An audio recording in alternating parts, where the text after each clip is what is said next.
Yes, sir. Welcome to the Wincinnati Draft Party. We're about to get it started. Coming up next.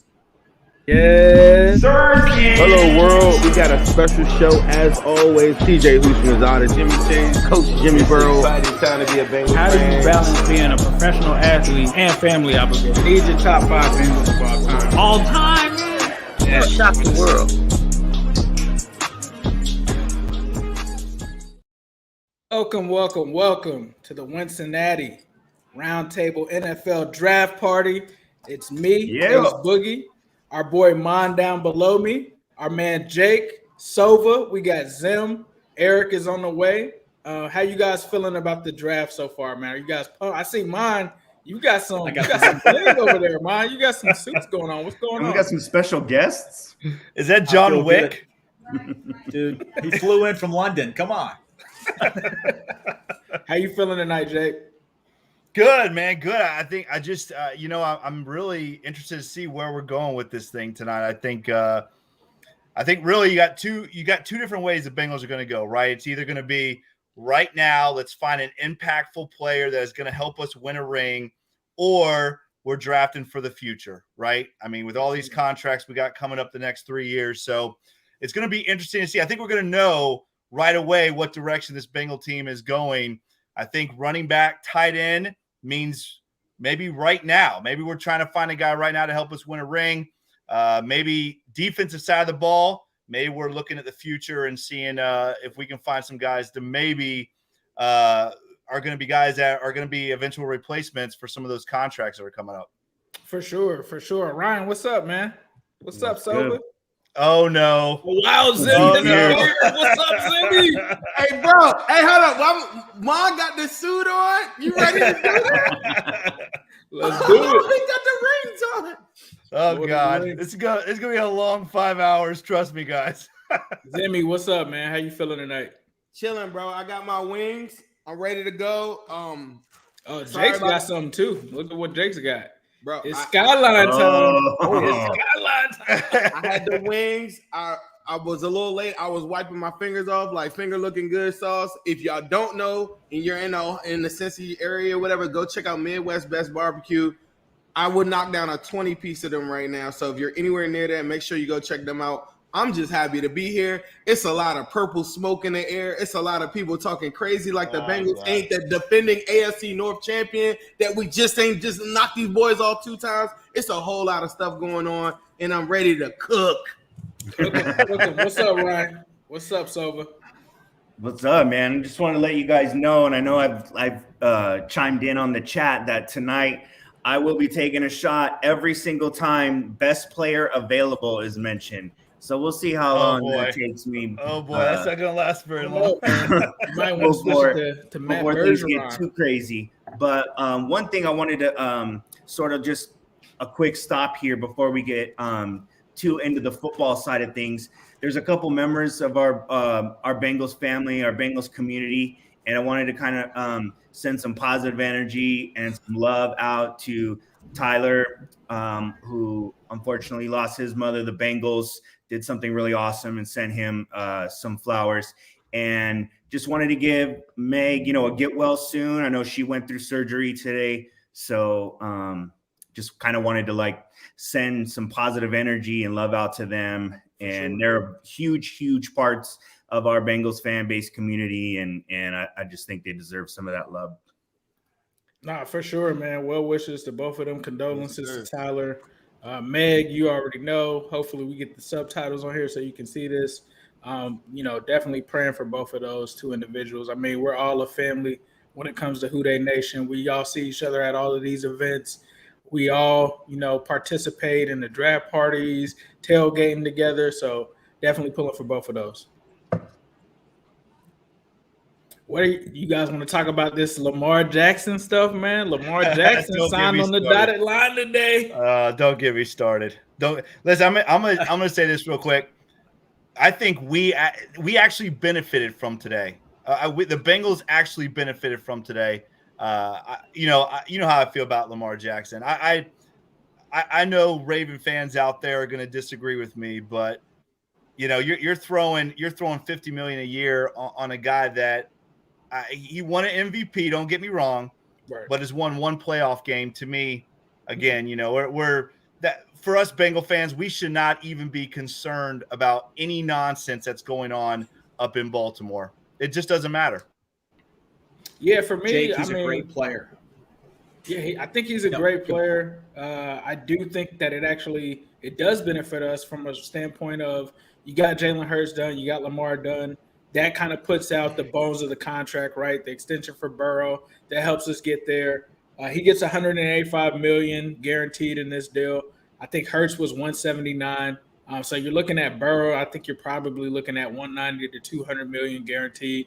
I think it does help us. It's a good thing for Baltimore. They're able to get that guy locked in. I honestly thought before the OBJ stuff and when they hit him with the tag that they did, I thought that they were going to lose him, honestly.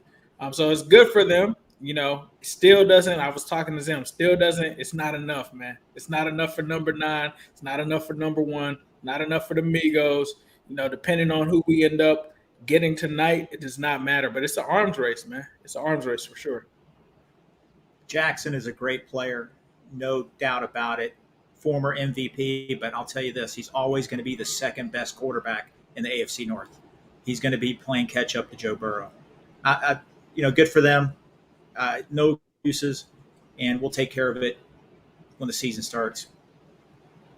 Yeah, I mean, I think this was always going to be, just applause for the Ravens. This is what they needed to do to keep their team together. But at the start of last year, they didn't scare me. It wasn't like I thought Lamar was leaving before the beginning of last year. So I agree with the rest of you when I say that this changes nothing.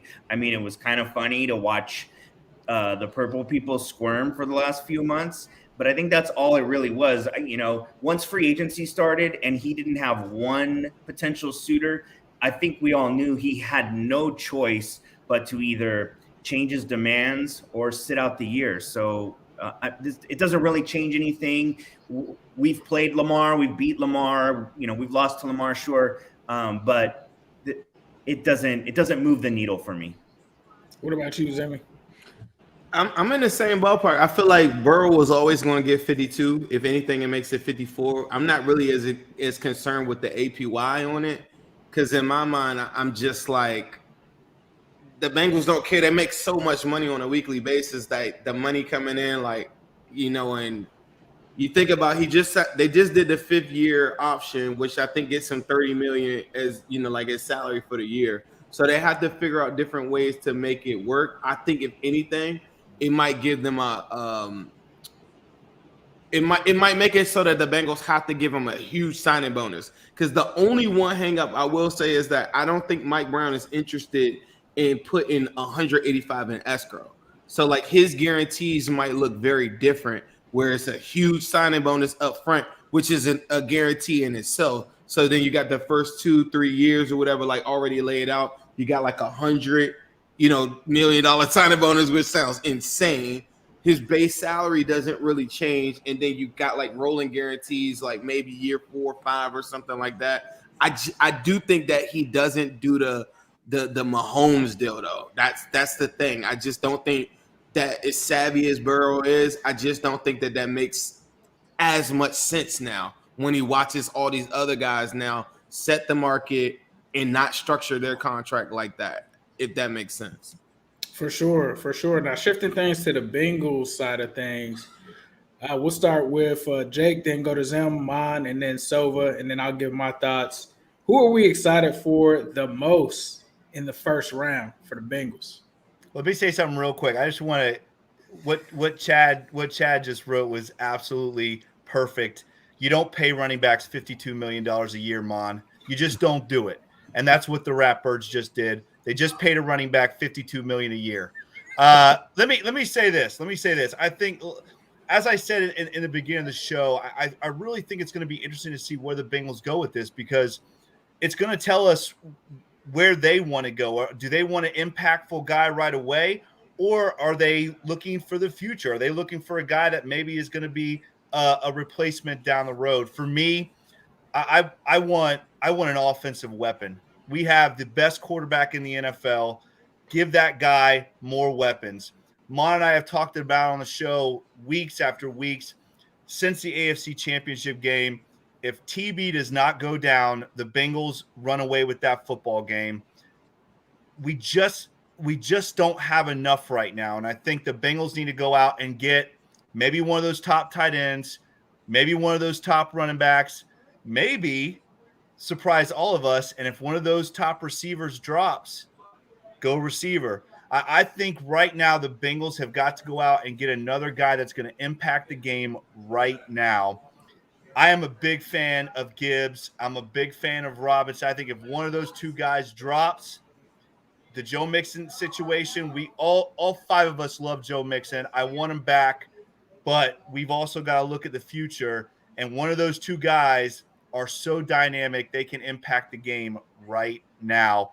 So for me, I want to see an offensive weapon taken at 28. That's what I want. What about you, Zim? It's tough, man. Like I've been battling with this the whole entire time. I want to see the Bengals get stronger up front. If there's a world that Darnell Wright, it's so complicated. We got so much time to talk about it. I don't want to be super long-winded because we're gonna have so many people talking tonight, and I'm so excited to be here. But I want to say this: if the Bengals get stronger up front, and if they could do it, and they have the opportunity to do it in the first round, whether that's like to me, that's a weapon. Like that's a weapon in itself. If you're able to protect Burrow with your front five, then guys like Mixon or like maybe like a Roschon Johnson later or whatever your cup of tea is, it really doesn't matter. When you look at the Eagles, you look at the Ravens, teams like that, it doesn't matter who the running back is. Like they're going to be able to run for 4 yards to carry just based off of the scheme and what's in front of them. And I think for too long, the elephant in the room has been this offensive line. I really, I know it's like people that have been following me for a while, I haven't been the big trenches guy, but I just saw the light. Like, if you just block for this guy, it really doesn't matter who's out there on the field. And I think there's a world that I live in that you could go get a Jahmyr Gibbs, you could go get whoever you like, and we're still complaining about the same things like, bro, he's getting hit in the backfield. They're not running the ball enough because they can't really run the ball good enough. And I just think at one point when I look at 2015 or I look at 2005, the offensive line isn't even a talking point for a Bengals fan. And I just think that's what made those teams like so that like imagine Burrow with those offensive lines. And so if you have the opportunity to get like a Darnell Wright, or maybe if it's in the second round and there's a guy like a DeJuan Jones that you could go up and get, I just think that is so impactful to this team. Whereas you watch all these other teams with better offensive lines have production with far less weapons. And I feel like we have a lot of weapons already. But I do want to load up. Don't get it twisted.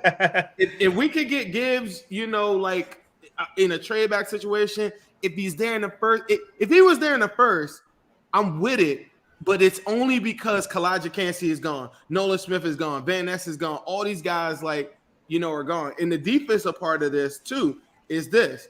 If it's not the first or the second round, I'm not even really into that either as far as the defensive line. Because think about it. Cam Samples, Gunthers, Bashams of the world, you think a 4th, 5th round dude or whatever is going to unseat any of those dudes or Carter? And so that's why the defensive part, it could be an offense-heavy draft. But if they went defense, first round, one of the main guys fall into them, I think it would just solidify us for the rest of the night. It's free reign at that point. Second round, you come back, you get crap. The third round, you come get Roschon. Fourth round, you could just load up on weapons in that manner too. What about you? Sorry. No, I'm thinking it. Go ahead, Jay. Go ahead. I just wanted to say, I mean, just two things really quick. I understand what you're saying, Zim. I do, and I don't 100% disagree with you, but the Bengals have spent a ton of money up front. They went out. They got one of the best offensive tackles in the NFL. Not to mention, we have not had the best. 28 is kind of no man's land when it comes to offensive line. it's kind of no man's land, right? I mean, you're throwing darts at a board really at 28 when you're going offensive line. I'm not disagreeing with you that we need to get guys that can block for our future Hall of Fame quarterback. I'm just saying at 28, it's kind of no man's land, and it scares me because the Bengals have never drafted well in that area in the first round at lower mid-tier at the offensive line. There's two spots. You got cornerback and right tackle. That's where I think the Bengals are going to go at 28. Everybody wants that shiny new toy, that Cadillac, that Gibbs or Robinson that drop back. Jake, personally, I don't think it's going to matter because I think right tackle could become a roster flaw for this team. Cornerback is razor thin at depth-wise. Cheeto's going to come back week 1. I don't think he's going to be the Cheeto that we're used to. It's going to take him a few games to get his legs back. He's going to be a fine player, but we need some more depth at cornerback, and I think that's critical. I get the fancy toy, the flashy running back, but it's not going to matter if our right tackle's unknown and struggles. It won't matter. We fixed left tackle for the next 5-6 years. Let's fix right tackle for the next 5 or 6 years. We're not going to worry about it. We got arguably the best quarterback in football. If we protect him, look out. It doesn't matter who we have. He's going to make the talent we have on offense better. I'm for cornerback or right tackle at 28. What about you, Silva? Yeah, I would love to build through the trenches, and obviously my draft crush for this season is Kalijah Kancey. So that's the guy that I'm hoping people have size concerns with, so they can get that interior pass rush BJ Hill is really good, but we saw the previous year how much better BJ Hill was when he had Larry Ogunjobi either next to him or to rotate with. So if we can add that interior pressure, that'd be great. You can never have enough corners, so I would be super happy with a corner. And then, obviously tight end depth. Irv Smith hasn't been able to stay healthy as much as he probably wanted to in the first 4 years of his career. So I think having a legitimate weapon behind him or beside him would go a long way. For sure. I mean, me personally, there's a couple guys that I would be excited for. Emmanuel Forbes, I've been on the Forbes train. I'm just trying to make the Forbes list at 28. He would be a guy because that's a defensive guy that can score, right? We talk about putting up more points, doing some things. That is something that the secondary is missing. I wouldn't mind Forbes. Dalton Kincaid, that's a guy that I've been on the Kincaid train. I don't think he'll be there, unfortunately. If Michael Mayer's there, I'm good with it. A lot of people think that I'm anti-Mayer. I'm not anti-Mayer. I just prefer Kincaid a little bit more just because he can stretch the field a little bit more, do some different things. But for me, I'm kind of getting on the Gibbs train, honestly. Seeing it kind of makes sense. You talk about the cover twos. We struggled with it a lot last season. When you have that and the fact that you compare him with Mixon, I think that's the best 1-2 punch in the league. Those two together on the same team, some people try to make it hey, let's go with Mixon or Gibbs. I think this is a situation where you play them together, and it's the best 1-2 combo that you got there. You use him like Alvin Kamara. He's not a guy that has to get too many touches there. You use him in that Samaje Perine touch role. I think he can work wonders, and I think that you can line him up at receiver. You hit him with Mixon. You hit him with Jahmyr Gibbs. I mean, everybody in the NFL is going to pee their pants if the Bengals take Jahmyr Gibbs or Jahmyr Gibbs. Don't you think that that's the craziest situation? Is that prior to all this, everybody was so gung-ho on cut and mixing, and in my mind, I'm like, no. Keep that guy there and add on to him. You lost Perine. So what's a cheap way to add premium talent? The draft. Why would I take away something? If we were to do that, unless the only scenario is they go get a running back and then they come back and get Zeke, and then you ask Mixon for a pay cut, he doesn't do it, whatever, and then cool. But the people that were sitting there saying Mixon got to go, and then you're just I'm gonna just come with a rookie running back by himself. That doesn't make it powerful. Jamar Chase was powerful with this team because of all the weapons that are around him. Now you're giving him an opportunity to go get single matchups, and that's what Jahmyr Gibbs represents. In the three best ways to beat the cover two to me is Jahmyr Gibbs out in the flat or whatever running back you like in the flats, the tight end in the seam, and then a speed threat from the slot position. This is the reason why the greatest show on turf was so good. It's because people don't talk about this, but Isaiah Akeem, with the speed in the slot position, you had Isaac Bruce on one side, you had Torrey Holt on the other side, and at some point the safety had to make a decision, and then Kurt Warner just picked whoever had the single matchup. Marshall Faulk. Exactly. Don't you think it's just like, I just feel like this. At the beginning of this draft, there's only a couple of elite talents on the offensive side of the board that you would even entertain in first round. And the reason why I think it's like a polarizing thing with Jahmyr Gibbs is because it's like, for anybody else, a running back in the first round is a slippery kind of slope. But if you're putting them on the Bengals, the Eagles, you know, these teams like the Bills, then it just is like, whoa, like, you know what I mean? Hey, he had Gibbs. Yeah, I wanted to say Gibbs had almost 80 receptions these last 2 years combined.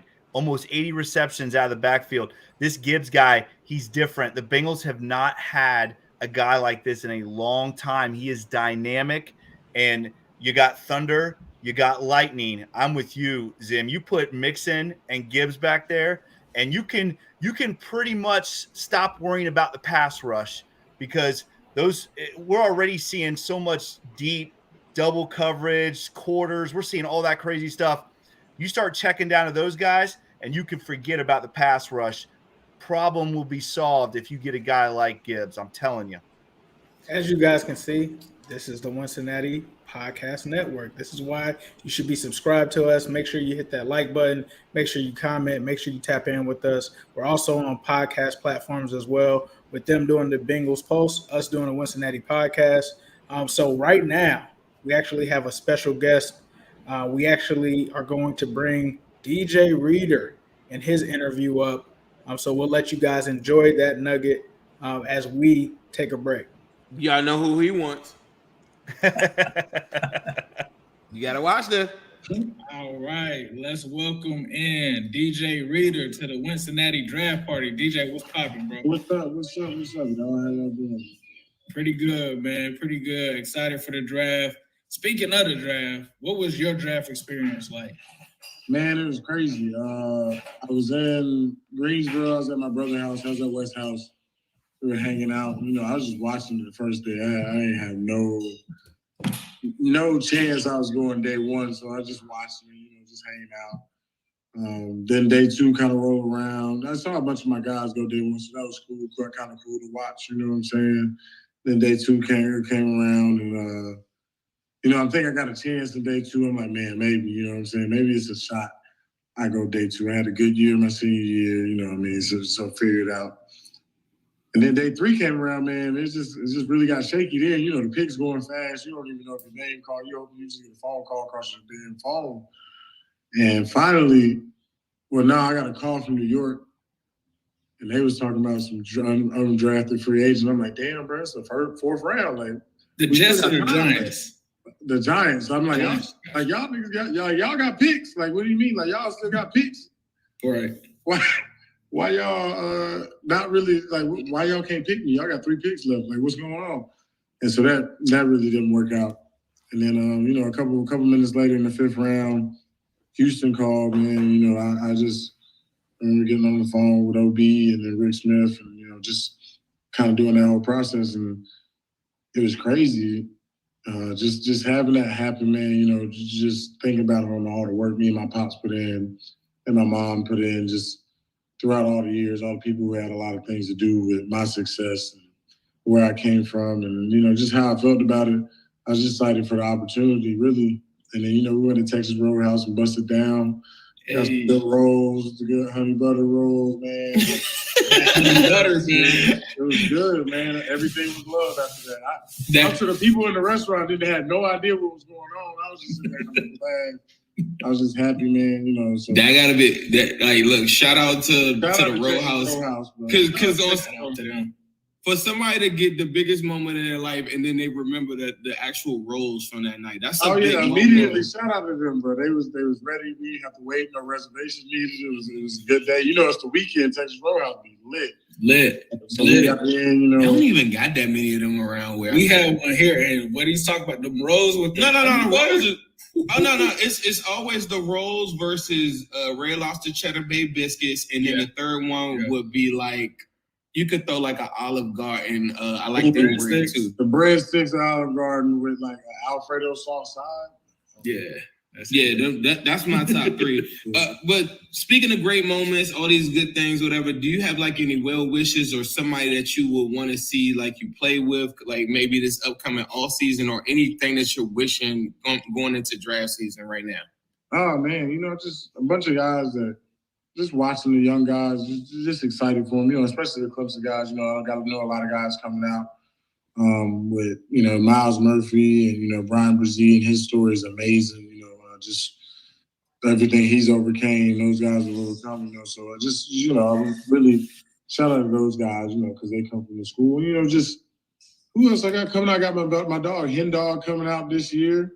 Man, big Hendon Hooker, man. Been watching that kid for a long time. So, excited to watch what he has going to the next level. Let me see. I'm trying to think. Before you do that, hold up. Breesy and Murphy is very, very important, though, that we kind of go back to that. Breesy. What's up? Could you envision, like, can you talk to the people how that could work with the rotation? You already got so many dogs. You got outside, BJ, all these. Like, talk to me about, like, in your mind. One of those two. And all dogs welcome in my room. I know how to be able to shot with nobody. But who would be a better fit if I had to put you on the spot? Murphy. Honestly, I really think where we pick in the draft is very interesting. 28 and 60 puts you in like a weird limbo spot. So there's like a lot of guys that'll be there at 28 that probably won't be there at 60 because they're just big. So I'm really interested to see what they're gonna do. In our room right now, I love to have another D tackle, but having another versatile guy on the end is always a premium in their eyes. He can play special teams, he can do this, that, and the third. Us big D tackle guys don't really play too much special teams. So, I think, it's depending on what they want upstairs. We can work with anything, but it depends on really what they want. I know both of those guys can really play, but there's a lot of talent in this draft, man. There's a lot of talent, a lot of guys who are raw. I'm kind of just excited. That big kid from Florida, man. I'm really kind of excited to see what he does. And I don't know Dexter. No, I don't know the huge big kid from Florida. Okay, really good. Now he's talking Dexter. I really don't know his name. I don't know him. I have no idea. What you think about a guy like Mozzie? They saying that he's a DJ Reader, maybe Michigan. Yeah. I think Michigan did him a disservice with all the numbers they put out on the preseason, but he had a good year. He flashed on tape crazy, man. So I think he can really, really play. Just excited to see where he goes and what he does. He can play a lot. I like his game. I really do like his game. There's a polarizing dude, Kalijah Kancey. I really liked his tape, but a lot of people talking about him being small. He with the pit. He's like 280. Yeah, the guys defy that every year, man. So I don't, and coming from a place where like a guy like Aaron Donald will, I'm sure, be his mentor, and he does talk to him, and he's already got that chip on his shoulder with that mentality of that Pitt D tackle, man. They keep a good rotation of D tackles out there at Pitt. I've never seen none of their dogs not hunt at any level. They still got some guys that go out there and get it. So I selfishly want them to get one of those guys though, because I feel like it extends your career. It gives way more pass rush on the interior, which I think we need a little bit more juice. And I just think it keeps you and BJ like super fresh. You being a dog that you are, I don't know if you even think about it like that, but in my mind, I feel like that can help. Help's always wanted and needed, man. So I'll take another guy in the room at any time, and I definitely look at it that way. It's always just to add some juice to the room. Adding young legs to the room is always a good thing, adding competitiveness. But, we'll see what they got going on. I know there's guys who came up and they got a lot of things in their mind, so we'll see how it goes. For sure. Obviously, we lost a couple guys from the locker room. Mm-hmm. How much do you think the defense will miss Jesse Bates, Von Bell, and Eli? Oh, man, those, big pieces in our defense these last 3 years I've been here. And, and Jesse, his whole career, it's going to be a big void to fill. But those young guys, they're ready. And I'm glad all those guys are headed off in their new careers and got on their feet and doing well. And so, just proud of them and, just happy to see what these young guys got going. You hate to lose your brother, but you always wish him well and glad to see him do better and move on in life. So these young guys are excited, man. They'll step up. We'll see what they got going on, man. I like to see them. They always got some fun juices. So they have a good time in the locker room, man. And they have a good time, just everywhere. They're real respectful. Those guys work really hard. So I'm really excited, man. I couldn't be more excited about this year. Yes, yeah, I think Cam Taylor-Britt is starting to be like a fan favorite. Man. We love Juice, man. He always got the great energy, man. And he's still he's still a young kid. He's real respectful of everybody, man. He not a jackass. Kids can be sometimes. Right. We don't got none of those in our locker room. They difficult to deal with sometimes, but that's just them being rookies and going on their lumps, man, and getting there. Year or two, they understand it more, and they good people, man. They genuinely good people. So they've done a good job upstairs of going and drafting genuine good people. You talked about upstairs, but let's talk about downstairs in the locker room with Lou Anarumo. How much of an impact is that to have him back? I know you probably wouldn't have minded him flourishing in a new opportunity, but what does that do for the scheme? What does that do for your, the guys that you got right now? I had to secretly say oh man, I hope what I'm saying. I would have been pissed. I had to get a new D coordinator, learn the new defense.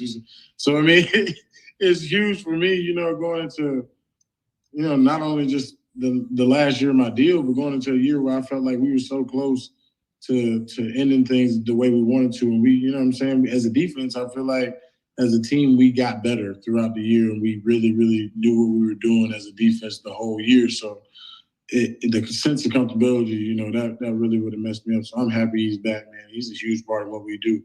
I think it's tough when you're a coordinator and it's not your scheme. And Lewis took that scheme and made it his own, which is why he can make the adjustments off of it. Him and his coaches can talk through, and he does a great job of doing that when we're in the locker room, especially at halftime.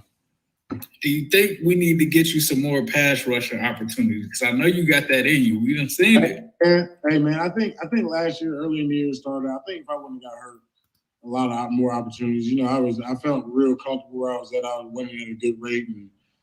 But it's crazy to have, I win so much to not really get the guy on the ground. But, it's not all the time my job. It's frustrating to me. Don't trust me. It's just as frustrating to me as it probably is to somebody watching it. But, a lot of times it works out in our favor. You get a tip ball, a pick, or somebody else gets a sack, or this and like. So for me, I think I'll keep getting them. Hobby love when I get him, man. He gonna trust me and put me in there. I've been dealing with Hobby since I was 15 years old. So me and him got a real close relationship. So I'm excited this year to get more opportunities. Staying healthy. Get through a full 17 and really work towards something special. Definitely. Man, you talked about that injury. I'm gonna tell you, and this wasn't like this is just because I'm just talking to you. Like my tweets say this: the play of the year is the one. Like, isn't that week one where you about to go down and then that was crazy. That's I say that to everybody, and I know it's not the sexiest thing for maybe people online or something like that. I've never in my life seen it like that. Have you ever done a play like that before? Is that something you take pride in more so something like that? Or is it more like you just eating up double teams? That is a function of that too. It was a crazy play, but I think it's just more like I take pride in the strain of playing this game. I'm not going to let you get me and not try to get out of it. You know what I'm saying? It's not just going to be, oh man, it's over. You know what I'm saying? That's not how I play the game in football. It's never been how I play. I think playing baseball so much at a high level growing up it gets so competitive, and every little ball or play counts. So you learn so many. You're in that awkward movement or awkward space all the time, wrestling with your homeboys, all these things prepare you for these type of moments. And I grew up wrestling with my cousins, my homeboys. We rough dudes. Even my son now probably the rough man. Just a rough little joker, always in trouble, just being rough. It's the strain of understanding, this is my job. I got to make this play. And I felt him leaning, and as soon as I felt him leaning to try to kill me, I stuck him around, came back out, and just used so much of his body weight, he just fell on the ground. It seemed like a crazy play. And when I did it didn't even feel like that because I do it so often, not to that magnitude. I do it a lot in practice and mess around. Like, it's not that crazy. But as far as like setting things up and how I feel, I like to play tricks with the running back. I can't let them all know the tricks. But Joe Mixon, though, Joe Mixon tell you, when I'm messing with Joe Mixon, when he's sitting there and he thinking he got a block set up, I'll sit there and shit off last minute and pop up in his face. And he just think it's funny every time. Like, what you be doing that? I'm like, well, you trying to play a mental game with me, so I'm going to play the mental game with you. But it's a crazy play, man. When I went back and watched it on film, I was like, man, I ain't break my leg right there. This is crazy. That's what everybody That's why I look so crazy like that to me. I watched that play a lot, man. I retweeted that joint probably 6 times. I was like, no matter what y'all show me, that's the play of the year for the Bengals. Shout out to off-season trainers, man. Ben Fairchild, Dr. Gibson down in Atlanta, man. And then, the guys at the Bengals, Joey, all them guys, man, Garrett, Todd, man. They do a great job. They put up nice programs. We work hard. Nah, for sure. You talked about tackling running backs. I remember one of the things that we told Titans fans last year. We told Browns fans. We were like, they're like, oh, we got D Ham back. I said, well, we got DJ Reader. What you gonna do with that? Yeah. Who was your favorite running back to kind of tackle, coming off of those double teams and stuff like that, and smashing somebody? Bro, you know who runs super hard? Like, he's always ran hard to me. Like, he always ran hard. And early in my career, I had a couple of them with, Baltimore. But, with our team, man, probably, I always going against Tennessee is always fun, because I played against them so long.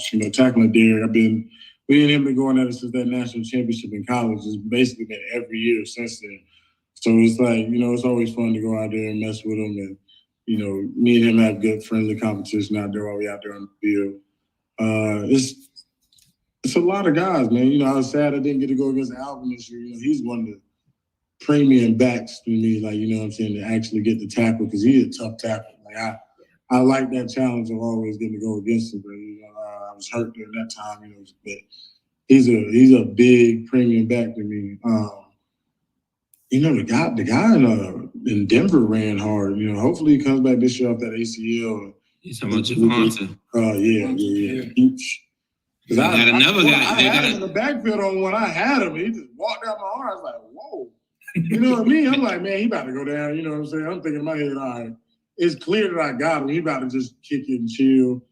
Bro turned up. I was like, oh, man, I'm tripping.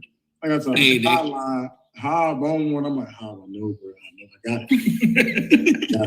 got it. I know. You better than that, DJ. Come on, Hob. I got you. They got another guy out there in Denver y'all familiar with. His name is P. Ryan. I don't know. Maji out there. Yeah. I don't know what they planning on doing out there, but they're going to be powerful running. All them they backs going to be running hard out there. That's how they've been, Terrell. They always got 1,000-yard rush. Oh, yeah. Brother fumbled so much. He would have been nice out there. He was doing well out there, too. He just stayed putting the ball on the ground. For sure. I want to ask you about the BJ Hill haircut. I don't know if you've been privy to the info on it, but a lot of people are waiting on this BJ Hill haircut. I'm waiting on it too. He said he was going to do it. Hey, bro, Bobby got to stop lying to people. That's really what it's got to be. If he stopped lying, he can't put something like that out there in the air and then not go through with it. So I'm actually going to get on him about it, bro. I'm going to get on him about it tomorrow. I'm going to let him know. You need to tell him to do the Foy. They waiting on you. The net waiting on you, bro. You got to do the Foy book of Clooney. Everybody wants you to go ahead and get this done. You got to make sure the cameras is rolling, too. Don't let them off the hook, though. We got to see it. I ain't going to let him slide. Somebody got to get it. I was going to ask you, Ace, did you say, I know we were talking about who he was playing with before earlier, and when we talked about Houston. Have you ever talked to Duke or any of the people up in the front office and just said, hey, Clowney's still out there. I played with him out in Houston. Do they ever ask for your input on any of these players? No, man. I wish, I love my dog Clown. That's my boy right there, man. I just seen him a couple weeks ago. We all trained together in the offseason. So me, him, Hue Jackson, all those guys, we get out there together.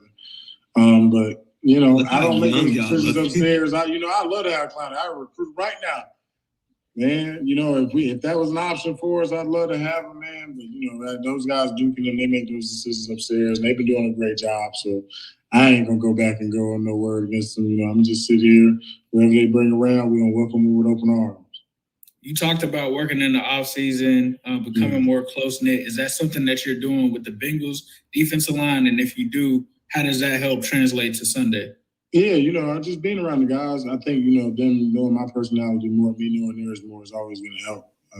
You know, little things that we talk through, whether it's, you know, I see them taking a false step here and we working on drills, we doing this and the third. It's just simple things that we work on together, and being around them helps me more, you know, stay on mine, because I got to be the example. You know, I always know I'm working hard wherever I'm at, and I'm a very attention detail type person. So I think me being around and being here helps them be more attention to detail. They know I ain't gonna cut them no slack on those type of things, and we're gonna always push each other. It creates competition. Guys see a guy doing this type of weight or this type of weight, he gonna try to get in there and mix around a little bit, especially the younger guys. I think that's important. You know, just to be around that locker room, to be around that environment.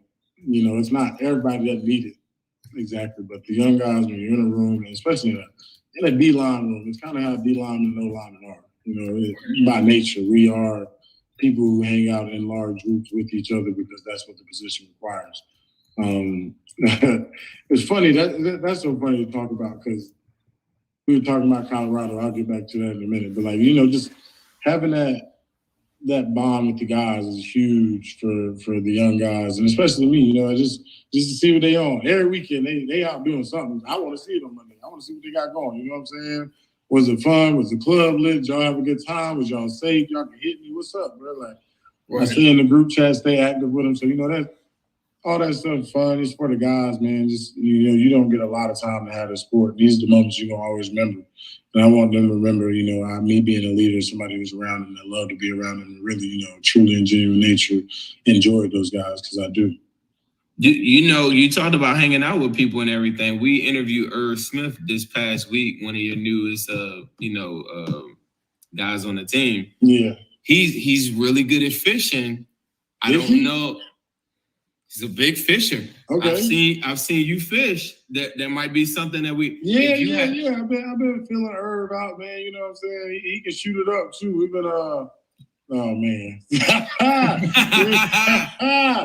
We've been playing a little basketball in there, man. He can shoot too. Yeah, lefty. Irv got a jumper. He lefty? Yeah, he got a jumper. He do give me lefty vibe. But this is the thing. Like, have y'all thought about, like, even before Irv? Like, I know I've seen you like tweet about fishing like a long time before and everything like that. Are you would you say you're probably the best fisher on the team, or are there other guys? I don't know. There's probably a couple guys. You know, there's a couple guys a little more outdoorsy than me. When it get cold a little bit, I might bitch up on you. You know what I'm saying? I'm not gonna get out there. But the crazy thing is, I feel like everybody did ping pong. Y'all could really like go in. Ping pong, I'm up there in the room. Like I don't play as much as they do. But ping pong, I'm like that. And they'll tell you. They'll let you know I ain't. Nobody got to put DJ out there. They don't be saying his name. I don't play as often as they play. But if we had a top 10, and per ratio of how much I play compared to how much they play, I'm way better than all of them. I'm probably the only people that's better than me. Probably Trent Taylor. That dude. Joe Burrow. Joe probably better than me, but I could get Joe. Mitch. They be saying a Woozier. Mitch. Is he still on the squad? If he not, then I don't know. If he not on the squad. Not right now. Not right now. Then, well, the list getting shorter and shorter there. Shit. For sure. You know, we've interviewed. Other than that, I'm gonna tell you now. That's it. I really feel like if we were to go to 10, there's not really many of them besides Trent Taylor. Nice. Yeah. BJ decent. There's a lot of them that's decent, but ain't none of them fire enough to be talking like they just like that. They not, and they play all the time. That's the thing. They play all the time. Most of your list is on point, but I'm telling you, we interviewed Woozier. I'm gonna tell you, T feel like he deserves something there, and Tyler Boyd. That's a couple guys. Tyler Boyd. Okay, Tyler Boyd good. Tyler Boyd good. Joe Burrow, Tyler Boyd, Trent Taylor. The rest of them is up for grabs. Everybody else can get it. I promise you right now. everybody else up for grabs, bro. That list is inconsistent without the rest of them. The rest of them, Cheeto gonna always throw himself in there. He not like that. It's not it, bro. Everybody else is up for grabs. There's only a couple people that solidified and they play enough for me to watch and be like, I got perfect view. I got the one locker right there. I see all of them. It's the only person who solidified. Joe Burrow, Trent Taylor, really the only one that's solidified. The rest of them take L's too. Trent Taylor just been winning. Tyler Boyd got an interesting little game he played with. He don't never really he slammed everything. He played with no finesse. Okay. He slams everything. I can see that. JP3 gone. Yeah, that's it. Yes, sir. So somehow Jermaine and Akeem have gotten Zuten and who else, man? Keandre have gotten no better, and they play. And they go in every day. Do you know? When y'all came in the first day? I swear to goodness, the first thing that they did is walk straight to the pin. They did. I promise you, they didn't even drop their stuff off. They just went straight. The dog water, all of them. Them three are dog water. They trash. It's crazy. This is about to go up. Yeah, two of them from the crib, so I gotta rep them like they garbage. Jermaine, and Key, garbage. All three of them. Don't you think it's crazy, Ace, that nobody ever mentioned DJ at all, though? Because we don't ask some people much. I really don't play enough, y'all, for real. Like, I really get on there. If somebody talk to me about it and want to play, I really don't play enough. Because them three be on the table, and I gotta watch that trash on the table all the time. Good, for sure.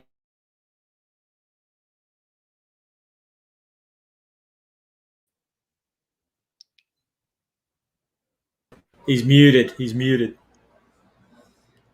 Oh, sorry. That was part one of our interview with DJ Reader. Thank you for that, man. I appreciate it. I was laughing so hard off of DJ talking trash. Oh my God. That guys, as always, excellent job. That's one of my favorite interviews. How can you not love him? He has got to be a Bengal forever. How is that guy not an all-pro? He is the best nose tackle in football. He is. It is such a joke. That whole process is such a joke. He's one of my favorite Bengals. Oh my God. That was excellent. What an incredible interview. Great job, guys. That crap talking at the end was hilarious, man. God. He wasn't holding back, was he? He wasn't holding back. That's just part one. We got a part two, people. We got a part two. Gotta stay tuned for that. Bring up part two. He still goes in. He's not done.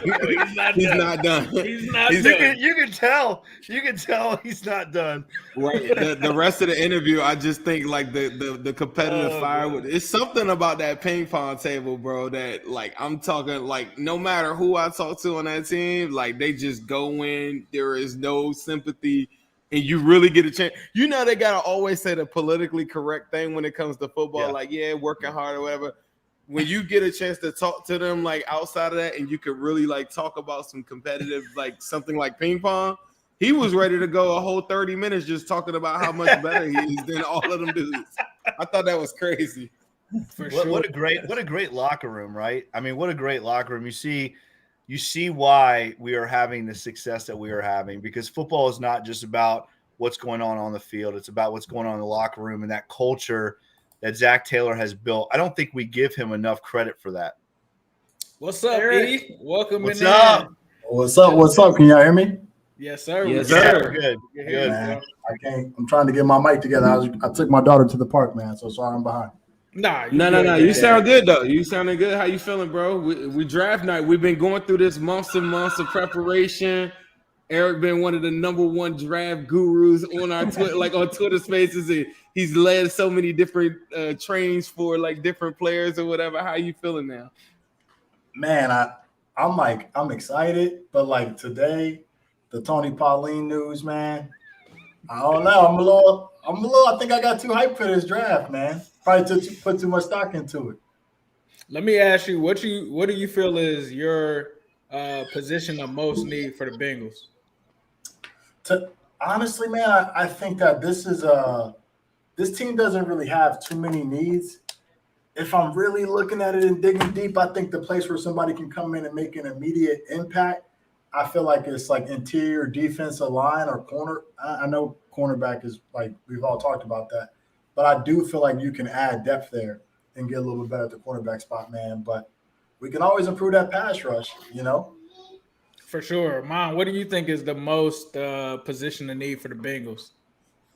I think I said it earlier. I'm going to go with cornerback. I think the depth is razor thin there, and it's scary. If something happens there, it could be like a fatal roster flaw for this team. Interior defensive line, I agree with Eric. I think Ryan mentioned it earlier. We had 14 and a half sacks with Larry O and BJ Hill a couple years ago. That number dropped off tremendously. I think Zach Carter is going to come in and play a little better, but we need to get more pressure up the middle. That's going to help Hubbard and Hendrickson out. I think those two, I think it's going to make a Bengals a better team. Cornerback, defensive line, right tackle, obviously also, but I think cornerback is number one for me. Jake, what about you, man? Again, I just want to see us get somebody that's going to make an impact right away. I mean, this is a Super Bowl roster, and again, I understand depth and I understand the contract situations coming up in the future, but this team has got a roster that is still Super Bowl ready. They should be the favorites in the AFC. You've got to add a guy that can play right now, not a guy that's going to be a replacement down the road. Again, for me, you go get one of those two running backs or one of those two tight ends. You give Joe another weapon out there. I'm Eric. I agree with you about the interior pass rush. Mon and I talk about that all the time. I think it's one of the weaknesses. There's not very many on this defense, but I think that's one of them is that interior pass rush. And again, when I say impact guy, if you can go get a guy right now that can come in on that rotation up front and give us that pass rush, I'm good with that. But you've got to go get a guy that's going to help this team make another run and win a ring. That is what this team needs. So I'm good with anybody that's going to come in right away and play football for this football team. Zim, what are you thinking, bro? Man, I'm excited, man. If y'all watching this, we're about 7 minutes from the draft. It's lit. I'm about to go get me a bottle of Pat Ron. I know my man Sova. My man Sova said every single time that BPA gets drafted, you say you taking a shot, you gonna be mad. You're not making it through the night, bro. You're gonna be ripped to shreds. Say Matthew Bergeron because I feel like he would have been done. He would have been done. Let me ask you this too. If y'all don't know, E does like his show sometimes on the Wincinnati pod or whatever. So I'm really interested. I know a lot of people haven't had a chance to talk to you a lot or even see you like on here as much and to hear you on Twitter Spaces and stuff so much. Yeah. I really want to make sure that like people got a chance to. This guy is so. Hey, look, it's so funny to me though because we talk so much online, and it's just so. I mean, I get happy when I get a chance to see it. But I'm gonna tell you, you were a big proponent of Lamar Jackson getting paid. Now that he's gotten paid, I call Ace the competitive fire. The juices just started like the wars that we went through on Twitter Spaces and stuff. In my mind, don't y'all feel like this upcoming season, like when Mon talked about the impact, Jake talked about like these players that they got to get at the very beginning of it. Don't you feel like this pick is so important because now everybody's after our head? I told everybody the honeymoon stages are over at this point. Currently, right now, this is a Super Bowl or bust year for me. And so the impact guy, the guy that has to play mixed with the BPA and the talent and all these different things. Like I went to the gym. I was running. I was like, bro, like it's up. So here we are, bro. Like, what do y'all? Don't y'all feel like the Lamar thing kind of puts like a little bit more pressure on this pick and for us to weaponize? Yeah, I think so. I think Jahmyr Gibbs at 28 just looks a little bit more enticing. We got some super chats too. Appreciate you guys. Ty Kendall for the $5. How y'all doing tonight?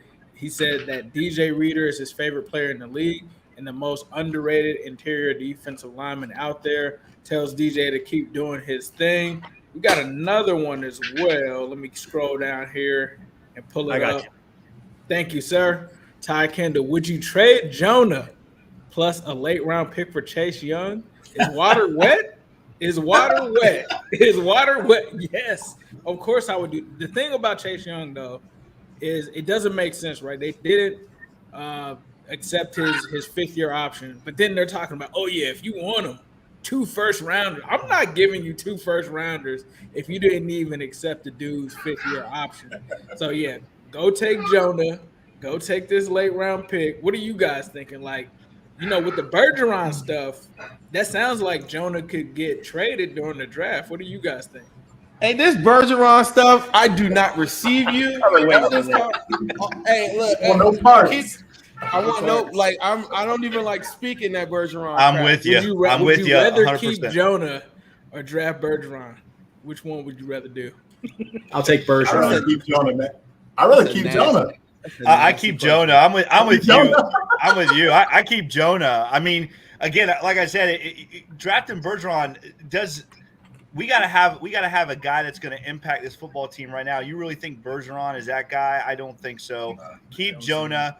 Well, you got him for a year. It is what it is. I mean, I don't see why you would. The one thing about the Chase Young thing, I love the dude, but for me, I said it after your first part of that interview. DJ Reader's got to be a part of this football team until he retires. The Bengals have dumped so much money on that defensive front. They can't afford to Chase Young. They really can't. I mean, I would love the opportunity to have him, but I love that front 4 right now. All we need is some interior pass rush. I love Chase Young, but I love DJ Reader more. Mon, you want to cook him or you want me to cook him? What do you? I just want to tell him, listen, I appreciate the defensive line. We got 4 guys making over $10 million a year. There is no way we can keep them all.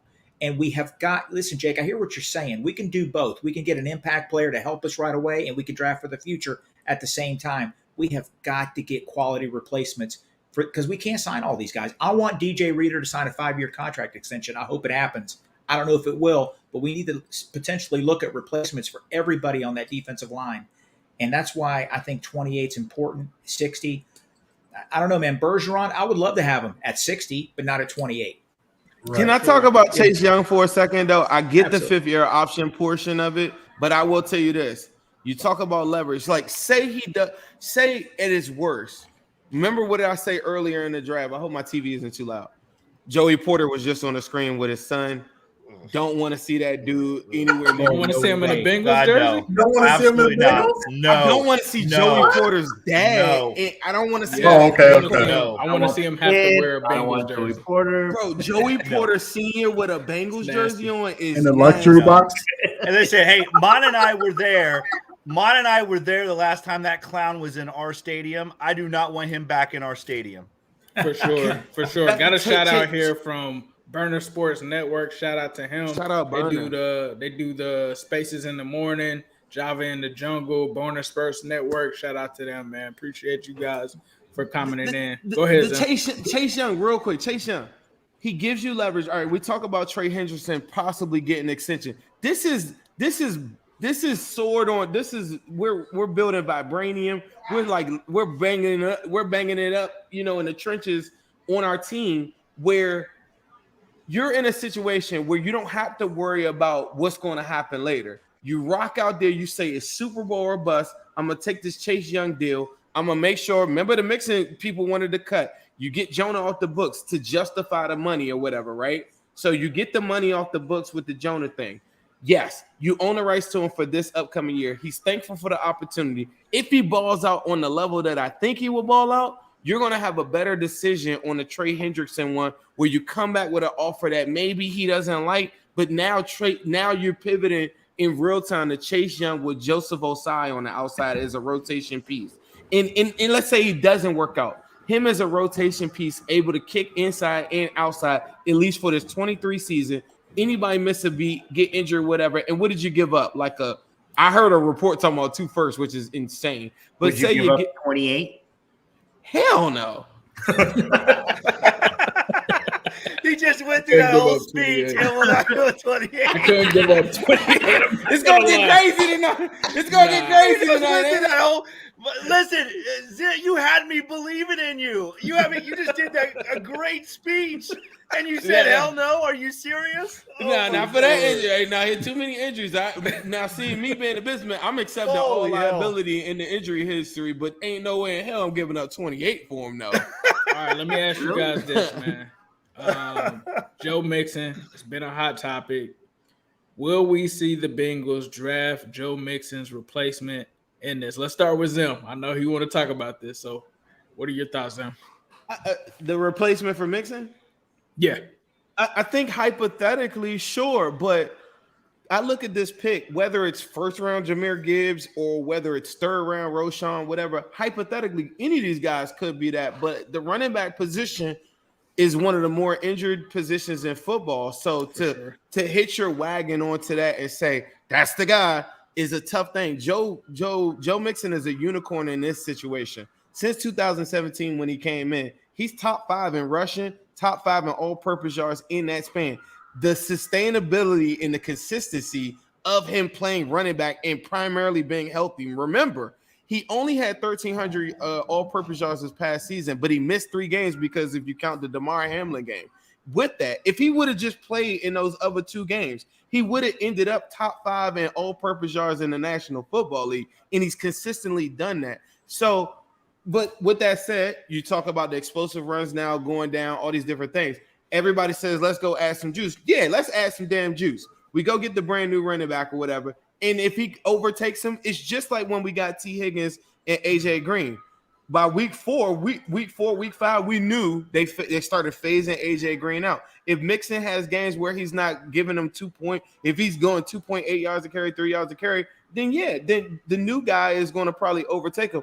But I live in a real world too that also says that guy might get dinged up. He might get an ankle injury. And guess what? Joe Mixon is the least fumbled running back in the National Football League since he came into the league at a 0.09. Dude has only had 3 fumbles. Like, there are things from a coaching standpoint. You know this, Coach Jake. Like, there's things from a coaching standpoint that I don't care what any of these guys are going to offer. As fans, we want the shiny new toy, but I'm here to tell you that 96 Impala is still rolling. Like, you remember when Ryan, you remember when No Limit used to have a 96, Master P had the Impalas and everybody, like Joe Mixon, I don't know if he would like that metaphor, but there's certain cars that just run, bro. And when that muffler, you get that cranking that damn thing up in that damn car, so you get behind Mixon when you play the Bills, and you push the damn gas. And sometimes there will be Ferraris and stuff like a Jahmyr Gibbs or whatever. And we thought John Ross was a Ferrari, right? But we didn't have the right maintenance, we didn't have the right shop, all these different things. So it's a bit of an insurance thing where I like the pick of getting a running back. But I'm not hitching my whole entire wagon to that. What about you, Silva? I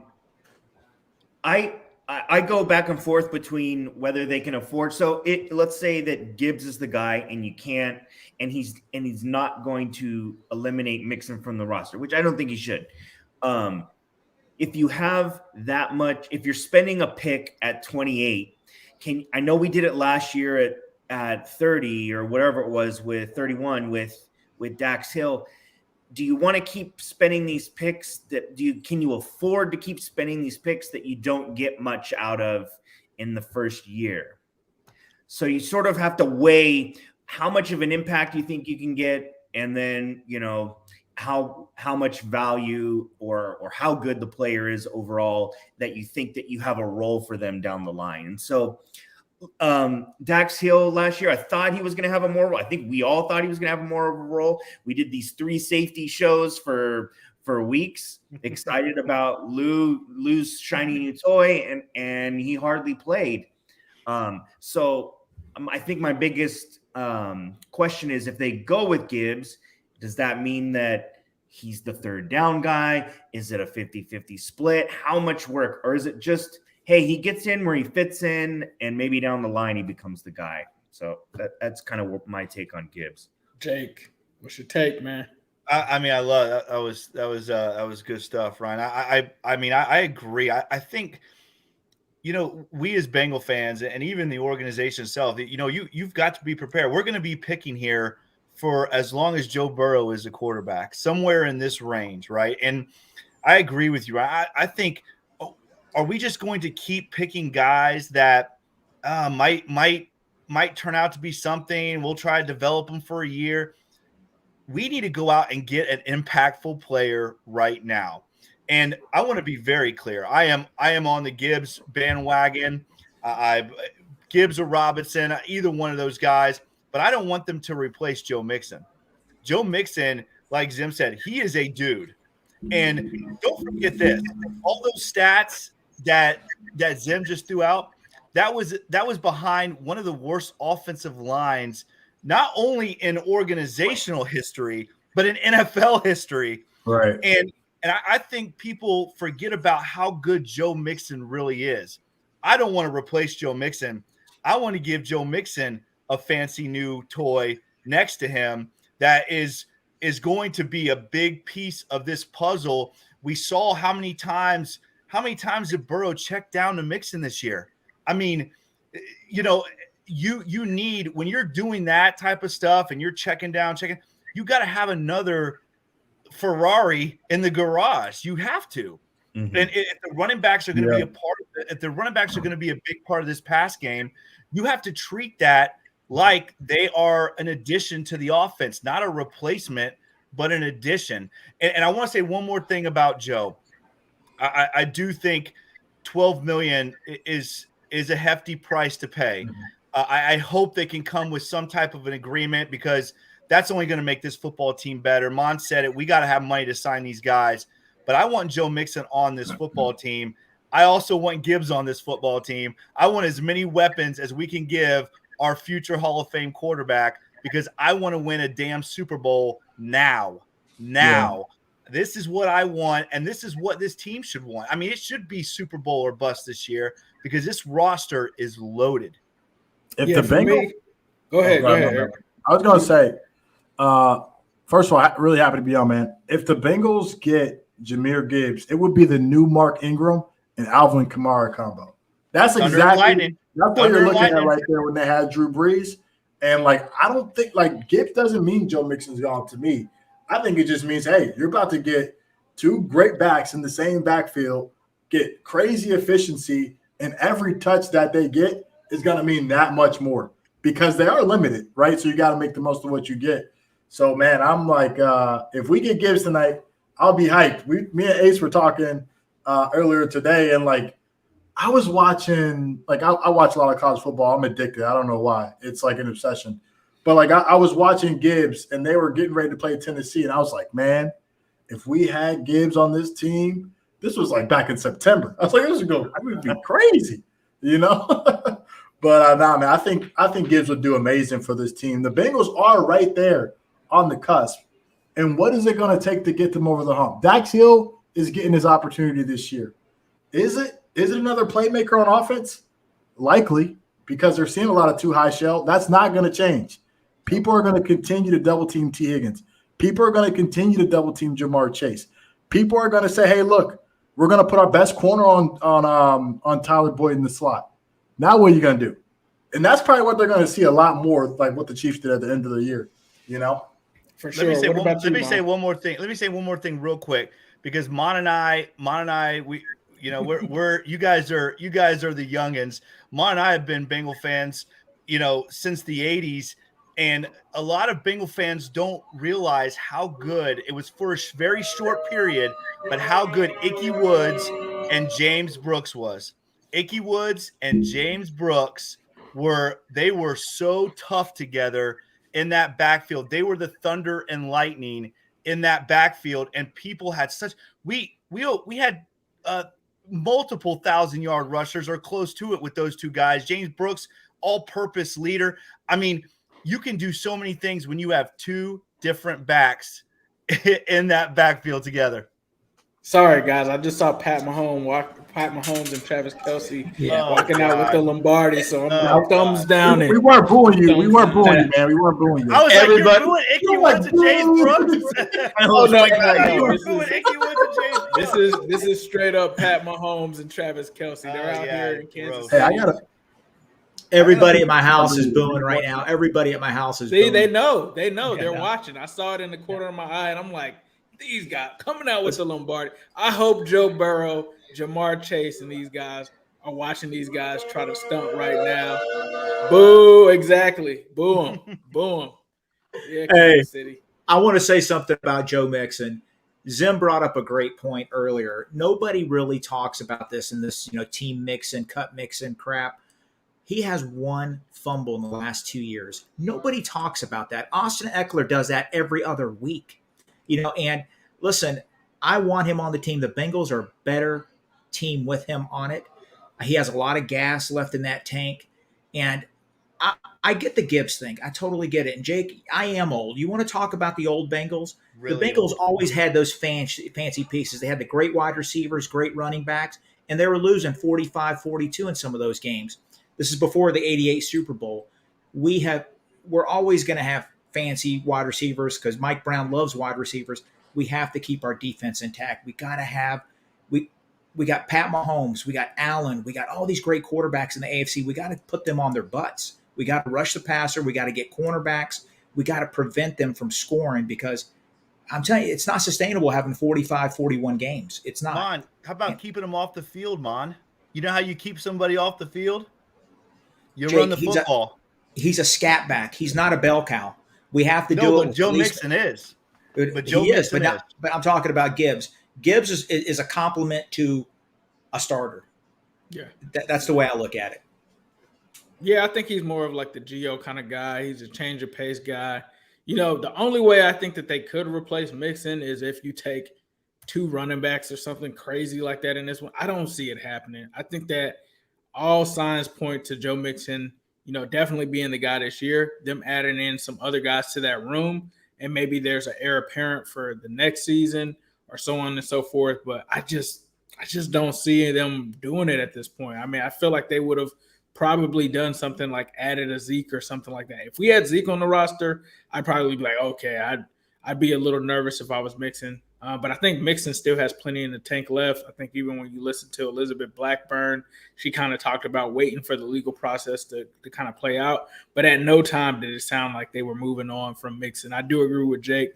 Hopefully he is able to take a little haircut on that contract, man. We'll see what happens there.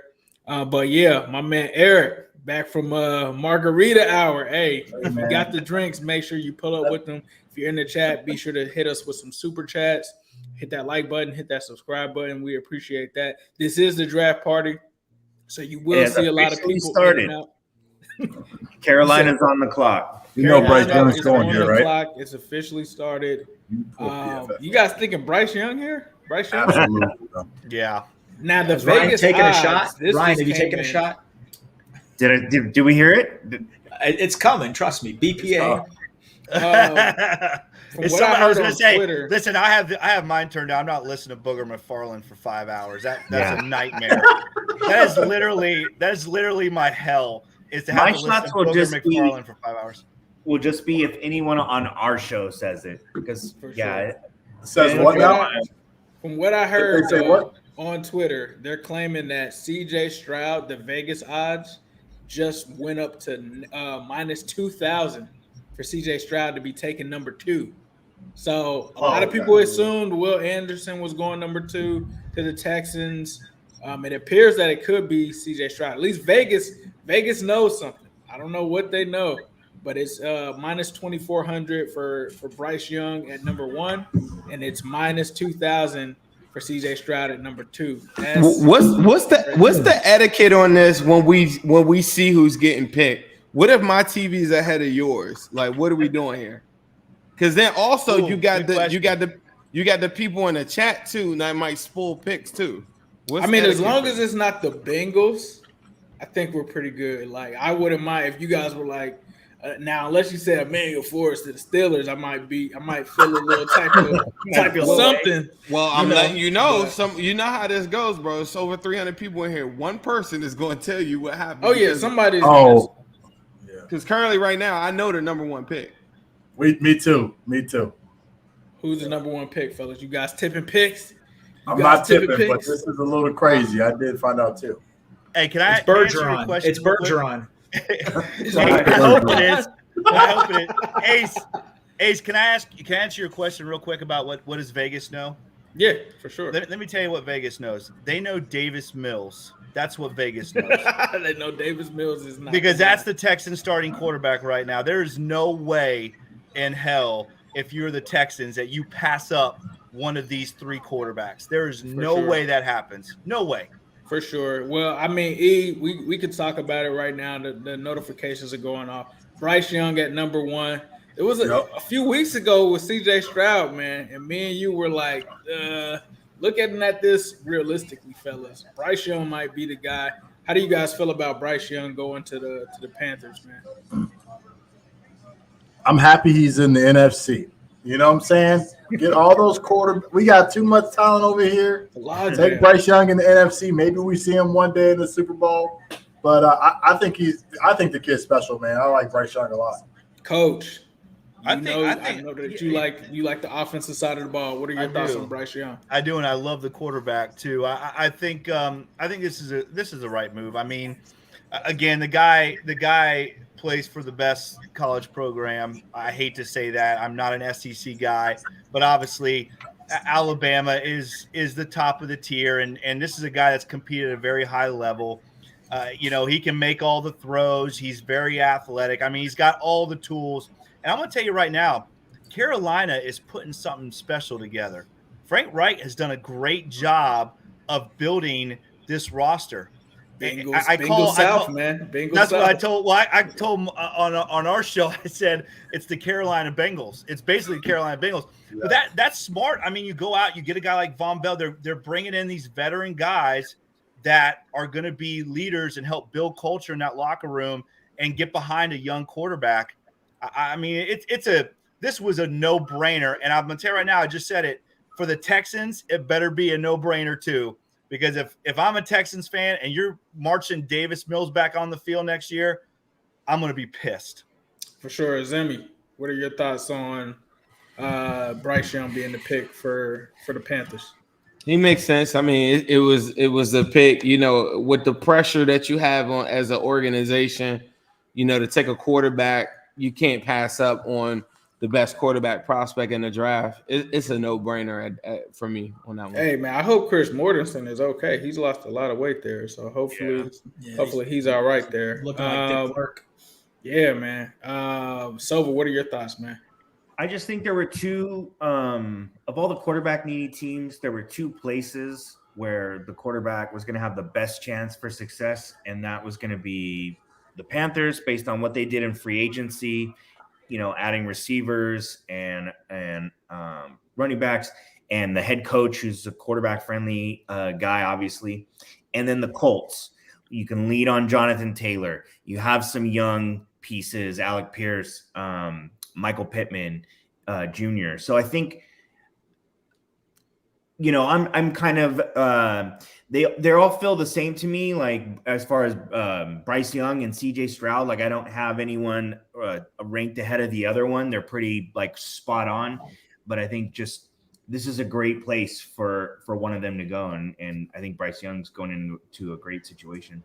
Mon, what are your thoughts on this pick, man? Yeah, we all knew it was going to be a quarterback. I get it. I'm not a big fan. Listen, maybe it's overly simplistic on my part, but he's just under 5'11", 200 pounds. That's small. And he's playing. I mean, the NFL, you remember Pat White from West Virginia a few years ago? Yeah. Ryan Clark hit him so hard, he ended his career. And, I mean, I don't know.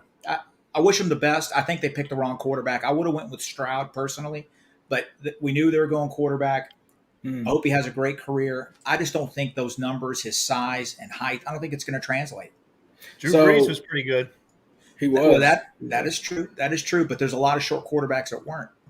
Getting back to the Bengals side of things, do you guys think that the draft kind of has an impact on any of the looming extensions. Let's start off with Zim, go to Mon, and go to Eric. Rephrase the question again? How much do you think that the Bengals drafting is going to impact the looming extensions? Like if they took a linebacker, does that affect Logan Wilson? If they took a tight end, yeah, for sure. I mean, it goes back to like what I was kind of starting up about the Chase Young thing. Is like, if they are going to take a defensive line early, like an edge guy early, it gives them leverage in those conversations with the Trey Hendrickson extension, depending on who it is. I mean, the conversation at BPA is a cool conversation as fans to say, but at the same time, there's so many different variations of like different things that can kind of like, affect like these decisions along the rest of your roster. So I think if this the Bengals, they take a linebacker late. One of my guys, I would like to see them take is Ivan Pace out of UC. I like to take them swing on a guy. I know he's undersized, whatever. I just don't see a world where some of your premier positions, you're taking that position really early. Like the guys that are in these contract years. That's why the Tyler Boyd one is a big deal. If they take a wide receiver pretty early, it kind of gets the writing on the wall that they're not even going to send an offer. So that's a fine line. Those are the conversations that they got to have. What about you, Ma? Boyd, Reeder, Cheeto, all in the final year of their contract. It's an uncomfortable subject to talk about. We love these guys. We don't want them to ever leave, but we can't sign everybody. Burrow, Higgins, and Chase are going to take up about 45% of our salary cap, and the Bengals are going to have to start drafting premium spots, 28, 60, 92 for replacements.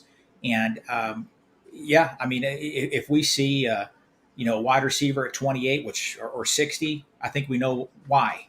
If we see a defensive tackle very early, I think we know why what's coming. And I think they're going to be drafting for 24, 25, and 26. For sure. What about you, E?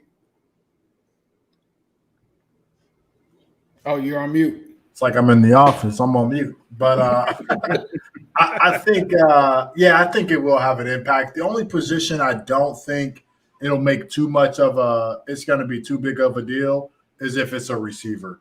You draft a young receiver, maybe round 5, maybe round 6. You groom them, let them learn behind those veterans there. Because T. Higgins, Tyler Boyd, Jamar Chase, any young receiver that can come into that room, they're getting a wealth of knowledge and experience, man. So I think it depends on where it's at, though, where they draft the guy. Yeah, I think, obviously the extensions are going to play a big part because they're going to probably look to replace some of the high dollar amounts with some guys in this draft. So I do think that you could see them take a corner pretty quickly. I do think that you could see them take an edge rusher. You talk about Trey Hendrickson also being up next season. So I do think that they'll look at any contract that's really out there. And mind, you brought up how the Bengals defensive line, they're playing like number 1, number 2 in the league. I would look there to see what they start doing in terms of that. It'll be very interesting for sure. What do you guys think do you guys think Jonah's getting traded? What are you thinking, Silver? Is Jonah out of here? Do I think it's going to happen? I think ultimately it won't happen, but would I love them use it as a piece to move up the board or even gain another pick somewhere? On night 2, I would love that. But that would be, some other GM falling for the rope-a-dope there, because I'm sure they know they've seen what we've already seen. So I don't know how much interest he's going to generate. It looks like C.J. Stroud is going to be the Texans pick at number 2. Let's toss it to Zim, though. Is Jonah out of here? Is it Jonah Williams? The Jaguars report was a little interesting. I thought the timing of that one, because now you got a potential suitor. I just think that the Bengals aren't going to take anything less than a third for him. If not, I think they'll just say, look, I think he helps our team this year, much like how Bates was. And this is the other thing, too. Jonah needs to make a decision too. One thing that will make Jonah probably get a lot more money is if he could prove to teams that he could play right tackle as well. So then he's now sending a message to other teams that on the left and the right hand side, I'm able to play, and it might actually get him more money ultimately. And then also say he went to like a bad team or whatever like that, and the quarterback has bad quarterback awareness or whatever. The tape that would come out of it, you might be looking at that at the end of the season and saying, I thought you hurt your stock. So I don't see how you leave, you don't, I don't see how he stands on this. I'm going to play, I can only play left tackle, I just don't see that because the upside of playing for the Bengals at right tackle is a lot higher than what I think a lot of people are giving, credit for. What about you, Jay? I mean, what a bad look for Jonah too. I agree with Zim. Why would you come out and say I'm only a left tackle? I mean, that cuts out a lot of money out of your future. I'm gonna just say this. I don't want to see him traded. Mon and I have talked about this on the show. This team is better if Jonah Williams is coming off the bench. If I were to tell you guys right now that our offensive line was as good as it is right now, where Jonah Williams is coming off the bench as a swing tackle, you would take that a million times over. Because I'm telling you, if Jonah Williams was coming off the bench the last 2 years, we'd have a Super Bowl ring.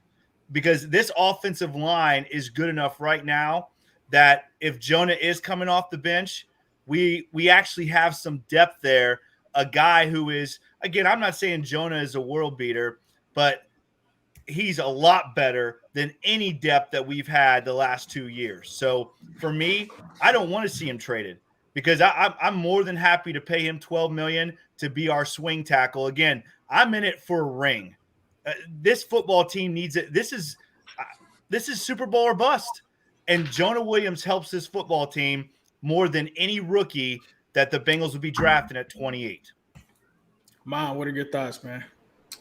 Jake, I disagree. If Jonah Williams is on the team, he's starting somewhere. He's not going to be a swing tackle at $12 million a year.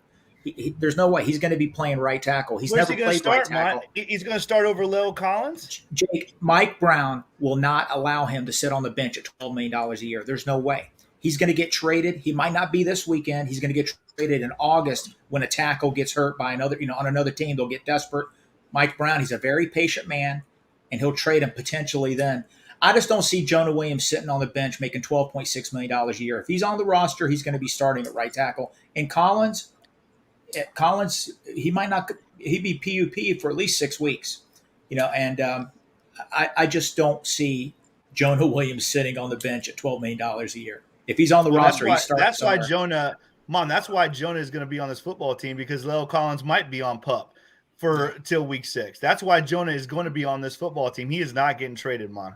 We'll find out. Pick 28 and 60. If it's a tackle, Jonah Williams isn't going to make the roster. I'm with Mon on this one. Paying $12 million for a backup is insanity. Like that's just crazy. Like for them to cut Gio Bernard because it didn't make sense, and that guy was making like $5-6 million a year, but to keep Jonah on the bench. Now, if Jonah wasn't making $12 million, sign me up for it. But if this guy cannot start over Jackson Carman, struggled last season. If he can't beat a rookie out, no, I'm sending him somewhere for a 7th round pick. I don't even care at that point. Just get the $12 million off because I need to get that to T. Higgins. I need to get that to Joe Burrow. I need to get that to somebody, Logan Wilson. Like, that's $12 million. That's 1 year of somebody's contract, right? Probably not Joe Burrow's, obviously, but that could be Logan Wilson's. So, that $12 million for a guy that's sitting there saying, I don't want to play for this team, a team that just went to the Super Bowl. We got guys taking pay cuts to come here. Orlando Brown,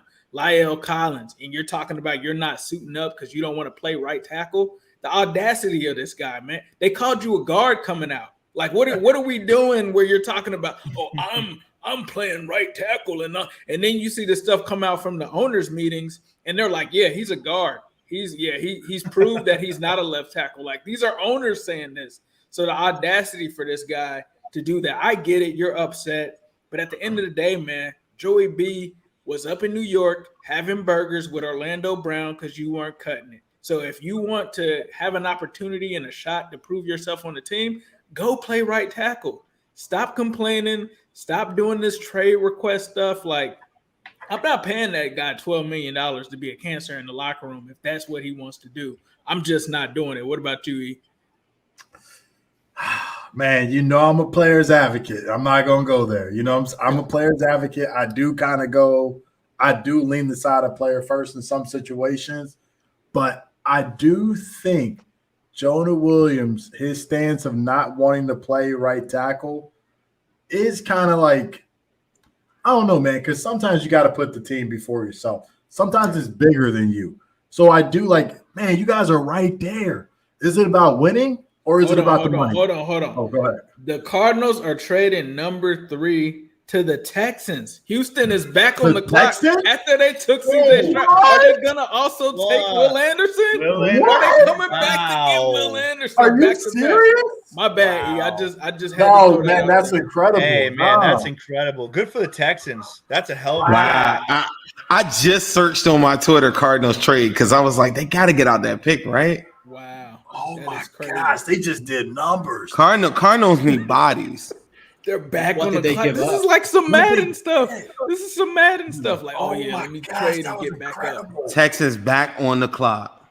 What do you give up? What's up, Lucky? What do you give up? What are they giving up to? Man. They had the 12th pick, right? So it's got to be 12. Yeah, 12. It's got to be, some stuff for next year. Shout out to the Texans, man. Oh, my real. Goodness. That's insane. Man, that's crazy. Oh man, they haven't even released what it is. Okay, so back to Jonah. You're a player advocate, E. So you're Team Jonah? Jonah? No, I'm not Team Jonah, but I am Team stand on your 10 toes. Yeah, I am Team stand on your 10 toes. Yeah. And I feel like if he feels like his value immediately is going to shrink if he moves to the right tackle, all right, man, do what you got to do. And I feel like Dion, hey, man, maybe this ain't the place for you. Go somewhere else. You know what I'm saying? That's how I feel. And I don't think it's like a knock on Jonah and a knock on the Bengals, but I do think that there's a chance, depending on how this first round pans out and where the tackles go and if there's a run on tackles, Jonah's going to me, he could be gone day 2, day 3. Like he could get traded. Like I think there's probably a real standstill there. The information, the rumors about Bergeron, that makes you like, are they like really looking at getting a tackle? You know, they already got 4, For sure. So it's kind of weird. Almac said, take that hat off, man. Take that hat off real quick. Man, my hairline's so far back, man.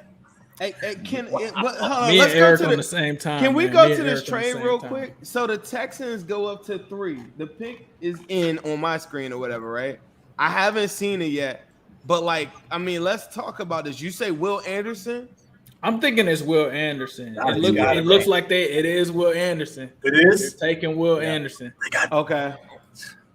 That's okay, because I'm not gonna lie, a lot of people just now on Twitter or just like messaging me and stuff were talking about they're gonna get JSN. I was like, at number 3? Number 3 would be crazy. But hear me out though. JSN has been talked about as like this new Cooper Kupp, talent, and I don't know if he can affect the team. That's bad, but I think he's gonna go a lot earlier than what people think tonight.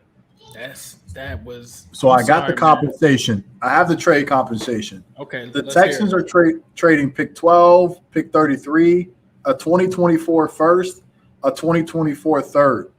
Wow. That's not much. That's not really that much. I thought it was gonna be a lot more. So a first, a second, a 2024 first, bro. That's not much. Wow. He's at 12. What are you so pressed to go up to get? They're trying to get Paris Johnson, man. They just want to drop back.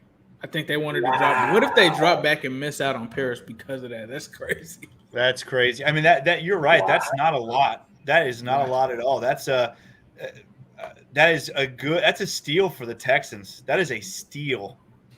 Definitely. You go out. You have now. So? Oh yeah. I mean, you go out and you get your quarterback of the future. You get your leader on defense of the future. Okay. You have just gone and got 2 of the best players available at their positions. Yeah, I mean, So you get the best. You get hypothetically the best quarterback in your eyes, and then you get hypothetically. I mean, The best- without a doubt, Will Anderson's the best. That's literally draft day. That's like they watched the movie Draft Day. And Yeah, was I know, like, right? We're about to. Well, you know about what's to you know do what's this. really interesting. Dang. Kevin Costner. You know what'd be really interesting to know is if this trade was done before they picked Bryce Young. I mean CJ Stroud. You know, before they picked CJ Stroud, it'd be interesting to see if this trade was in the works or already done, and that's why they went and got CJ Stroud, because they knew the trade was done and they'd go get Will Anderson. That's crazy. That's some fireworks already to start this draft. I This think draft that off. that right there is my first BPA. So I'm gonna take a shot. I got my Bengals pat round right here. I've already filled it up. So that's a shot for that one for sure. Well, I'll say Eric is Chase Young. Myles Garrett can't relate to number 3 overall, man. Hey, but shout out to him. If they would have taken Tyree Wilson, I would have flipped the chair in here. That would have been too crazy. I mean, What do we think here? We think Will Levis. Is Will Levis going? Man, this is.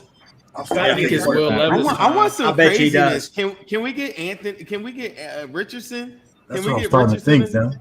Richardson would crazy. be crazy here. Richardson I'm would gonna be get a it might be upside. Anthony Richardson, Sam. Everything they told us was a lie. Y'all know how I I'm feel going to get a about beer. mayonnaise. I'll be right back. You know how I feel about mayonnaise. So if this kid is still putting mayonnaise in coffee, you're doomed. I heard the mayonnaise and coffee was a joke, but he drank it like it was Nah, serious. bro, he drunk it, bro. He put hella That squirts. banana with the skin on. That was He was crazy. just like, Yeah, that was disgusting. That's the worst food take. That's worse than one of Orlovsky's food takes. For sure. Yeah, Well, lots okay, of- so we talked about Jonah, the plan at right tackle. You know, Lyle Collins spoke. Seemed like dude said he could put a brace on tomorrow and play if it came down to it. E, what are your thoughts on Lyle? Because I feel like a lot of people keep forgetting about Lyle. A lot of people keep forgetting that he was hurt last year, playing through an injury. Now he's got a lot of time for the back to heal, potentially the hip. Like, what are your thoughts on Lyle? Man, I think Lyle is – look, I know he's injured. I know he's getting back from injury. I think he's the right tackle. You have Jackson Carman. You got Cody Ford battle out. I know people don't like that, but I'm saying that. But I do think Lyle is the guy, at least for this year. Putting the brace on it, I got love for Lyle. I think he'd be a tough guy. I don't know if he can put a brace on it and play tomorrow, but I understand the logic. Like, you know what I'm saying? Like, I can slap a brace on it tomorrow, you know? But linemen, they're different. Lyle's a glass eater, man. He could probably put a brace on it and play, but I'll tell you what, it wouldn't be fun. It wouldn't be comfortable, and he'd probably have limited mobility. Go ahead, man. I just want to – I know a lot of people – I brought this up in spaces, and it wasn't very popular. Cody Ford signed a 1-year contract with the Bengals. He's bounced around. He hasn't lived up to his potential, second-round pick. He's playing on the same team as his teammate, Orlando Brown at Oklahoma. I think we're going to get the best of Cody Ford. I really do. I expect him to come in, play his ass off, and maybe he turns his career around like Reggie Nelson did, some of these other guys.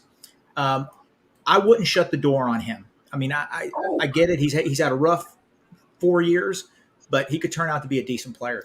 Holy moly! Wait. I don't know. Anthony Richardson? Colts are taking Anthony Anthony Richardson at 4. What? Oh my goodness! Sorry, Siri. What a pick. Siri couldn't my. even believe it. Like, what? You said who? Bro, I can't believe that. And I don't even know if I agree with that. I don't even know what I to love think it. about that. Gardner Minshew could play. You know, I mean, we've seen him. He's solid. I mean, he's not a starter. He's kind of like Andy Dalton tier. So, you know, Anthony Richardson, I think, is a guy that is going to need a little development, but the ceiling is super high, man. That's your boy. That's your boy. Where's Will I'm Levis? so happy for him, man. Are you a quarterback coach? I am, yes.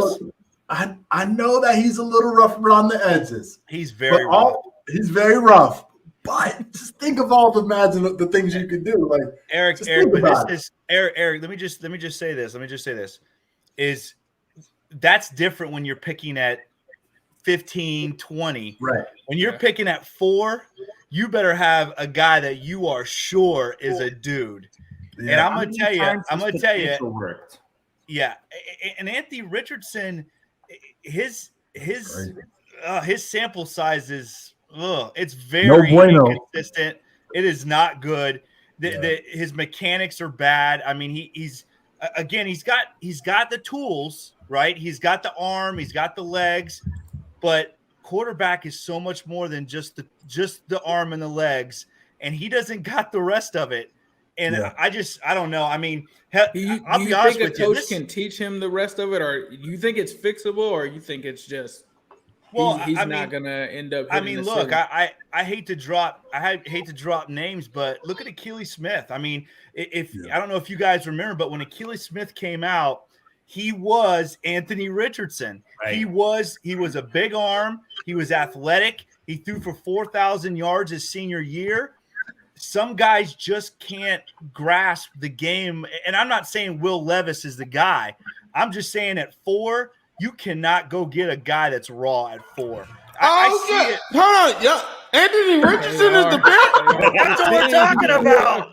That's what we've been talking about. Wow. I went to get a chicken wing, and Anthony Richardson is the pick. That's what we're talking about. That's what happens when you go get chicken wings, man. That's what happens. Crazy thing. This is my thing is I think Anthony Richardson, his ceiling is very high, but at 4, you can't go get a guy that maybe the ceiling's high, maybe he's going to be – you just can't do that at 4. You got to get a guy that you know is going to lead your football team, and I just don't see it. This helps the Bengals. Can I say that he's the best athlete RAS-wise in quarterback history testing-wise, just testing-wise? Yes. So if you're taking the best athlete and you're saying – I think the Colts timetable is a little bit different than what you're saying. Do you think that they're about to run this dude out there year 1? No, I don't think they're going to run him out year 1. But even then, Zim, even if you don't run him out year 1, which I don't think they're going to, but even if they aren't doing that, you are taking a huge chance on a guy that has been so inconsistent in college.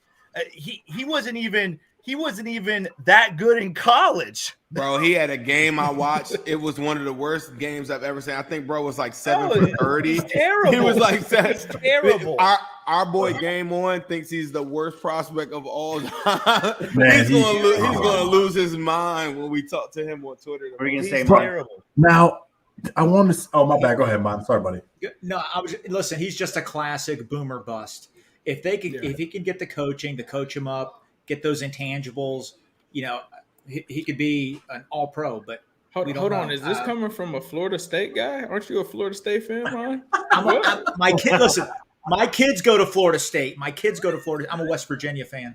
Okay, got no, listen. No, he is. That's much better. Don't let your kids see that. No, man. Man, I'm afraid. I know that tuition's got to be crazy. Wow.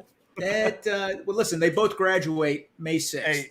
Hey, you don't know about that Abel Hassan money. Let me tell you right now. You don't know about that Abel Hassan money. I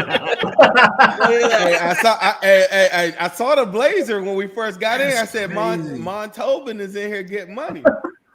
That's a $14 Chinese knockoff right there. Okay, I like that now. So do you guys think that Jalen Carter is the next guy to come off the board here at I do. With Seattle? I do. I'd be shocked. Yeah, I do too. If he doesn't go there, that's going to be crazy. I didn't follow his cases and stuff like that. Is there anything still pending with Jalen Carter? No, I think he just got the misdemeanor, right? He got the misdemeanor. That's the big thing with him is apparently the Seahawks are mulling moving down. That's very interesting because what did the Bengals go up? A lot of people feel like they're in on Jalen Carter. I don't know. I don't know if it's the Bengals pedigree. Listen, if the Bengals get him, we're gonna hear.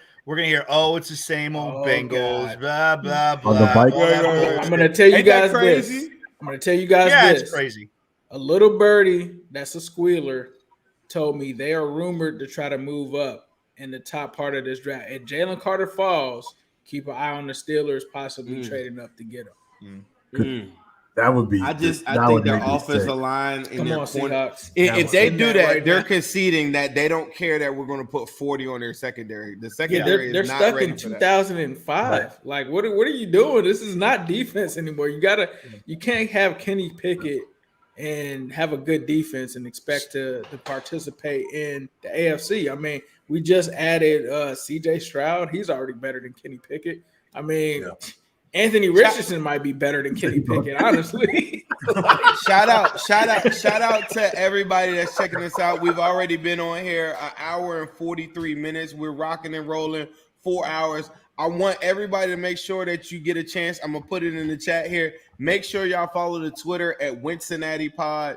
Make sure you follow Bengals Pulse. Make sure you follow my man Just Eric too. These are all just different guys that we got doing amazing work on the Wincinnati Network. Make sure that you take advantage of this opportunity because you see we all have these different perspectives and you got to check these guys out even when we're not all together. And I know that's a little wild about Anthony Richardson, but these were Kenny Pickett's 2022 stats. 2,404 passing yards, 7 touchdowns, and 9 interceptions. That's nasty. Hey, you're talking about Jalen Carter? You need to be talking about Will Levis, not Jalen Carter. Can I get your ear about Anthony Richardson, though? Anthony Richardson might be better than Kenny Pickett. Mon Abel Hassan might be better than Kenny Pickett. Hey, don't you think it's crazy that Steelers really sit there and convince themselves that like Kenny Pickett is that guy? Like underneath, I'm gonna tell you this though, he is a gamer. You can't take that. I just think that the next level is like pushing the ball down the field, and that's where we go and get him. So wasn't Andy Dalton a gamer? I mean, come on. Not on prime time. I don't know, man. Not in the playoffs and not on prime time. Pickett got way more juice than Dalton in a clutch moment. You saw him cook the Ravens at the end. He did cook the Ravens. That is true, man. He also beat Deshaun in the Browns. A lot of people don't know that. But it's perfect. He's their Dalton, and we love it. We want them to just say, "Hey, look, this is our guy." And every year they'll be like, "Oh, we need to add offensive line. We need to add a center." Like perfect. Settling for mediocrity. Perfect. I do think Andy Dalton's better though. Like I'm Andy Dalton better than Pickett. Oh yeah, I think he's better. Really? He throws a better football. He throws a better football. I think he's a better quarterback, man. He's 7 touchdowns and 9 interceptions. He's better than Kenny Pickett. Andy went crazy his rookie year, right? Yeah, Andy had a pretty good rookie year. Listen, Cam just went crazy. Kenny Pickett will never listen. Kenny Pickett. Oh my God! I just saw who the pick is. This is the biggest shock of the draft, man. Oh, what? You guys want to know? No, I know. Anthony Richardson was pretty shocking. Yeah, the Seahawks take Devon Witherspoon after fielding cornerback trade call. Wow. A lot of people thought Gonzalez would be the first one off the board. A lot of changed today. Lions are going to trade back, man. Witherspoon, so they take another corner. That's the guy. Jalen Carter and Will Anderson is about to and Hutchinson together. Are you kidding? Don't the Lions? You know what this is telling me? Oh my! You know what this is telling me? The league is telling you that they feel as though that the edge rushers at the top of this draft, the gap between a Will Anderson and a Tyree Wilson, or the gap between that and a Nolan Smith or whatever, isn't as big as we make it to be. Because why would you not at that spot go and take him? And then even with the Anthony Richardson pick, I just don't see them running them out there this year. Like, so right now, wouldn't you just say, like, let me go get better? Like, I don't know. Who's the quarterback for the Colts right now outside of it's Sam Erlanger. And I think AR is playing week 1, man. I think he's going to play week 1. Gardner Minshew, getting right? Killed. Is Gardner Minshew there too? Well, is Gardner Minshew there? Okay, my apologies. But they do have Shane Steichen, and Gardner Minshew backed up Jalen Hurts in Philly. And Shane helped Jalen Hurts kind of get to where he was at, man. So, Eric, please tell me you are not comparing Jalen Hurts to Anthony Richardson. Hey, I will look, listen. Ryan, you got to do a shot for that one. You're not gonna like this, Richardson could turn into a solid player. I'm on record saying that Anthony Richardson is a more athletic Jalen Hurts, so I will take a shot to that. I'm on record saying that. Listen, I'm on record saying that the Colts just screwed up the number 4 pick. That's what I'm on record saying. I just want to say BPA, so Ryan gets drunk real fast. Oh my goodness. Ryan's running the show. We can't have Ryan all the way down yet. Ryan, is that a BPA for Witherspoon at 5? I think that is. I don't think so. I don't think so. You kind of go BPA right here, right? But I will think. Wait, don't the Lions? Don't the Lions have? They have 2 first rounders, right? They do. Yeah, they got 2. I think they trade back here, man. I don't think Gonzalez fits their mold. The Lions are going to be a handful, man. They're going to be a good team. They get Jalen Carter. Solid. They'll be solid. Gonna get Jalen Carter. You guys think so? This draft has been crazy already, man. I'm shocked. I cannot believe Anthony Richardson went 4. Oh I cannot believe that. Devin Witherspoon's a dog, man. I would love. Looks like we have another guest. I would love another guest joining us pretty soon. Do you guys remember when in the beginning of the draft process, Charles, the guy who's on Madden, he does commentating, he had the Bengals getting Devin Witherspoon in the mock draft, like the first mock draft ever did for this year, and I was like, that ain't happening. This kid's so good, man. This kid's going top 6 right now. Devin Witherspoon. Well, I agree. I think the Lions they are putting together a solid roster. They're going to be tough. Now, obviously, with the gambling stuff going on, the JMO won't hurt them. Oh man, you lose your best receiver. That's tough. But this Lions defense is going to be tough. They are putting a roster together that's pretty good. Coach, do you believe in Jared Goff? Do I believe in Jared Goff? Is that what you asked me? Yeah. No, I do not believe in Jared Goff. I don't, but I do think defensively, this Lions team has put together a roster that's good enough that it's going to keep them in football games. They run the ball well too. I mean, the best way to hide a bad quarterback is to run the football, and they do a really good job of running the football. Who do you think? Who do you think? If your Lions on the clock, who are you doing? Like I have said, like even guys like Darnell Washington, I thought would be perfect for the Lions. If you could pick anybody, what's the perfect fit for you for the Lions? You know what's interesting to me? Is with this whole gambling thing, why not go get the best receiver in the draft right now? Right? I mean, you your guy is at least out. What is he out? Is it 6 games or 8 games? 8? 6. I think it's 6. 6 games. Why not go out and get the best receiver in the draft? Because that guy might be the best player available right now. JSN. Yes, sir. Yeah. Yes, sir. Well, we would like to welcome in our guest, Lindsay Patterson. How are you doing tonight? I'm good. How are you guys? Good. Hey, We're Lindsay, great. what's Been your reaction so far? We've had some real shockers in the first 5 or 6 picks. Yeah, I just put it out on Twitter, and does a mock exist that's currently perfect right now? Because it's a wild start, but I'm here for it. I want all the quarterbacks taken in the first round. Let all the other players drop. So far, good. One of the things that it wasn't surprising because we see all the smoke screens, but C.J. Stroud going number 2. All that hype about everything with him over the last 2 weeks, and then he ends up going number 2. So good for CJ, honestly. Yeah, I don't know what's worse, my mock draft or my March Madness bracket at the. It's got to be the March Madness bracket. I don't think there's been a crazier March Madness than this year. Lindsay, do you have a like we all have talked about it at this point? Like a draft crush that we had, like this one player that we really hope falls to 28. Is there a player like that for you? I would say it really changed over the last 2 months. Michael Santagata, I do a podcast with him, and he told me, he said, when it comes to draft picks, they're going to change your mind pretty much every month. When you learn more about them, you watch more tape, and just listening to him and doing a podcast with him, I would say right away, I was Michael Mayer because he was a hometown guy. It made all the sense in the world. But now I'm kind of moving over to Emmanuel Forbes, but it sounds like he won't even be there when the Bengals pick. And I like the cornerback move. I think you have to get cheaper on the defensive side. And that's one of the things that I think you look at the front office. I know that they have a very, very high grade on Forbes, but I think a lot of other teams are getting in on him too. I wouldn't be surprised if Forbes goes to an AFC North team right now. Well, Zim, I know you and I talk all the time about the Michael Mayer thing. Like we were all in on Mayer so early, and what's changed at this point? Like did he play a bad game since Right. the end of the season? And it's like how do these evaluations change? Because if you would have told me a month ago that you had the opportunity to get Mayer, I feel like the only team, and it's a perfect fit.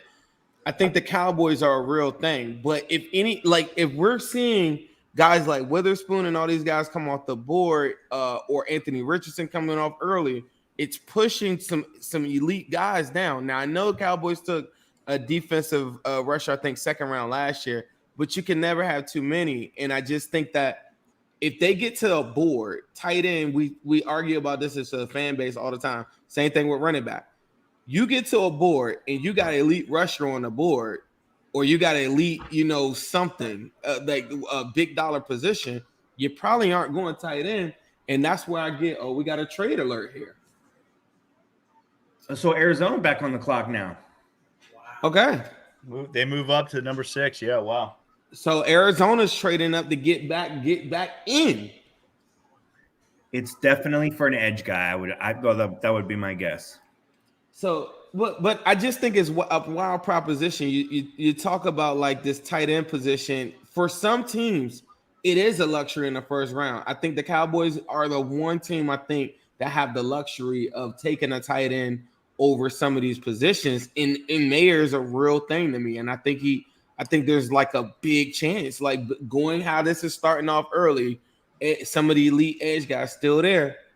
I know we're super early in this, but I think there's a chance. Do you guys think? Oh, go ahead. Go ahead, Lindsay.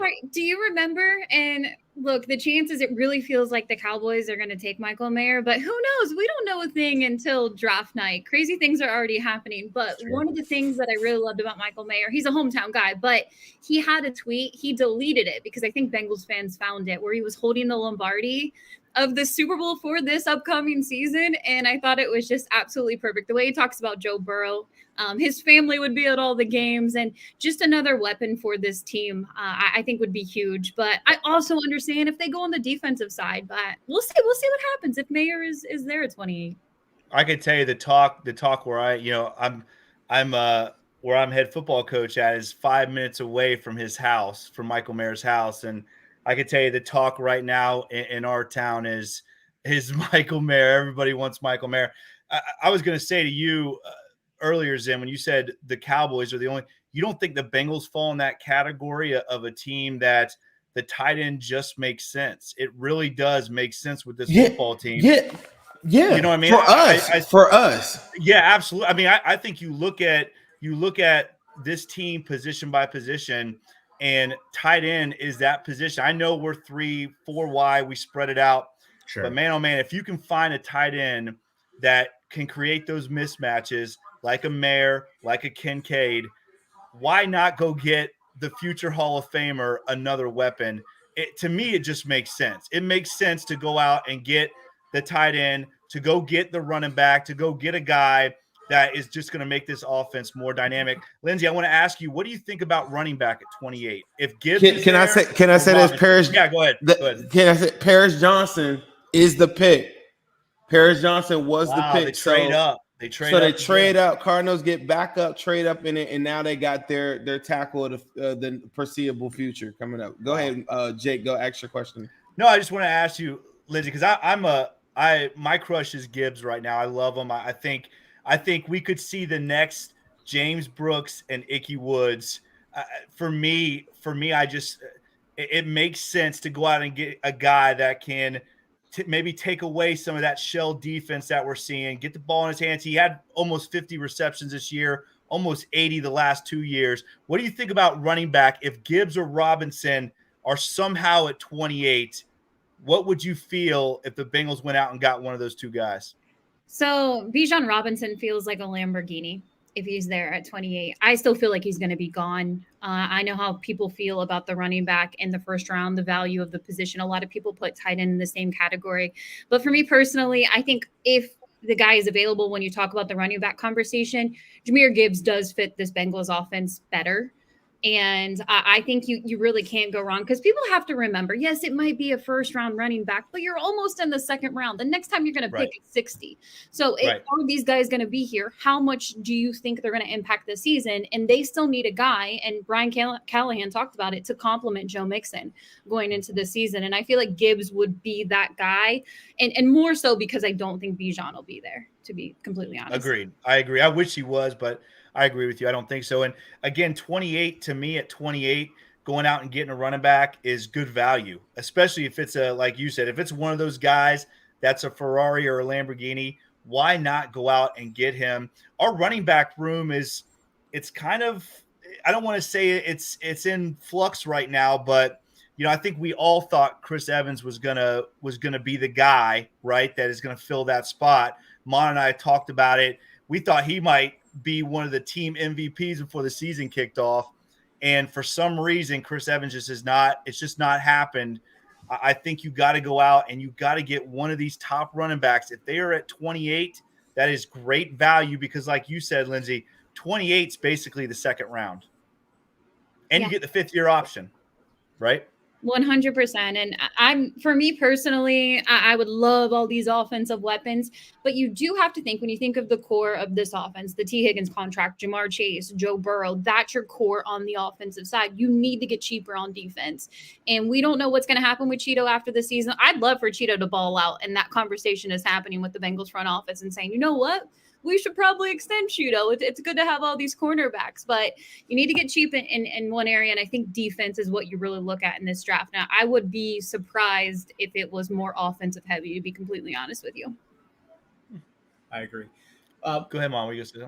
Oh, no, I just want to say about the tight end situation. If Michael Mayer makes it past Dallas at 26, it makes so much sense. He's a Cincinnati kid at 28. I could see the Bengals picking him.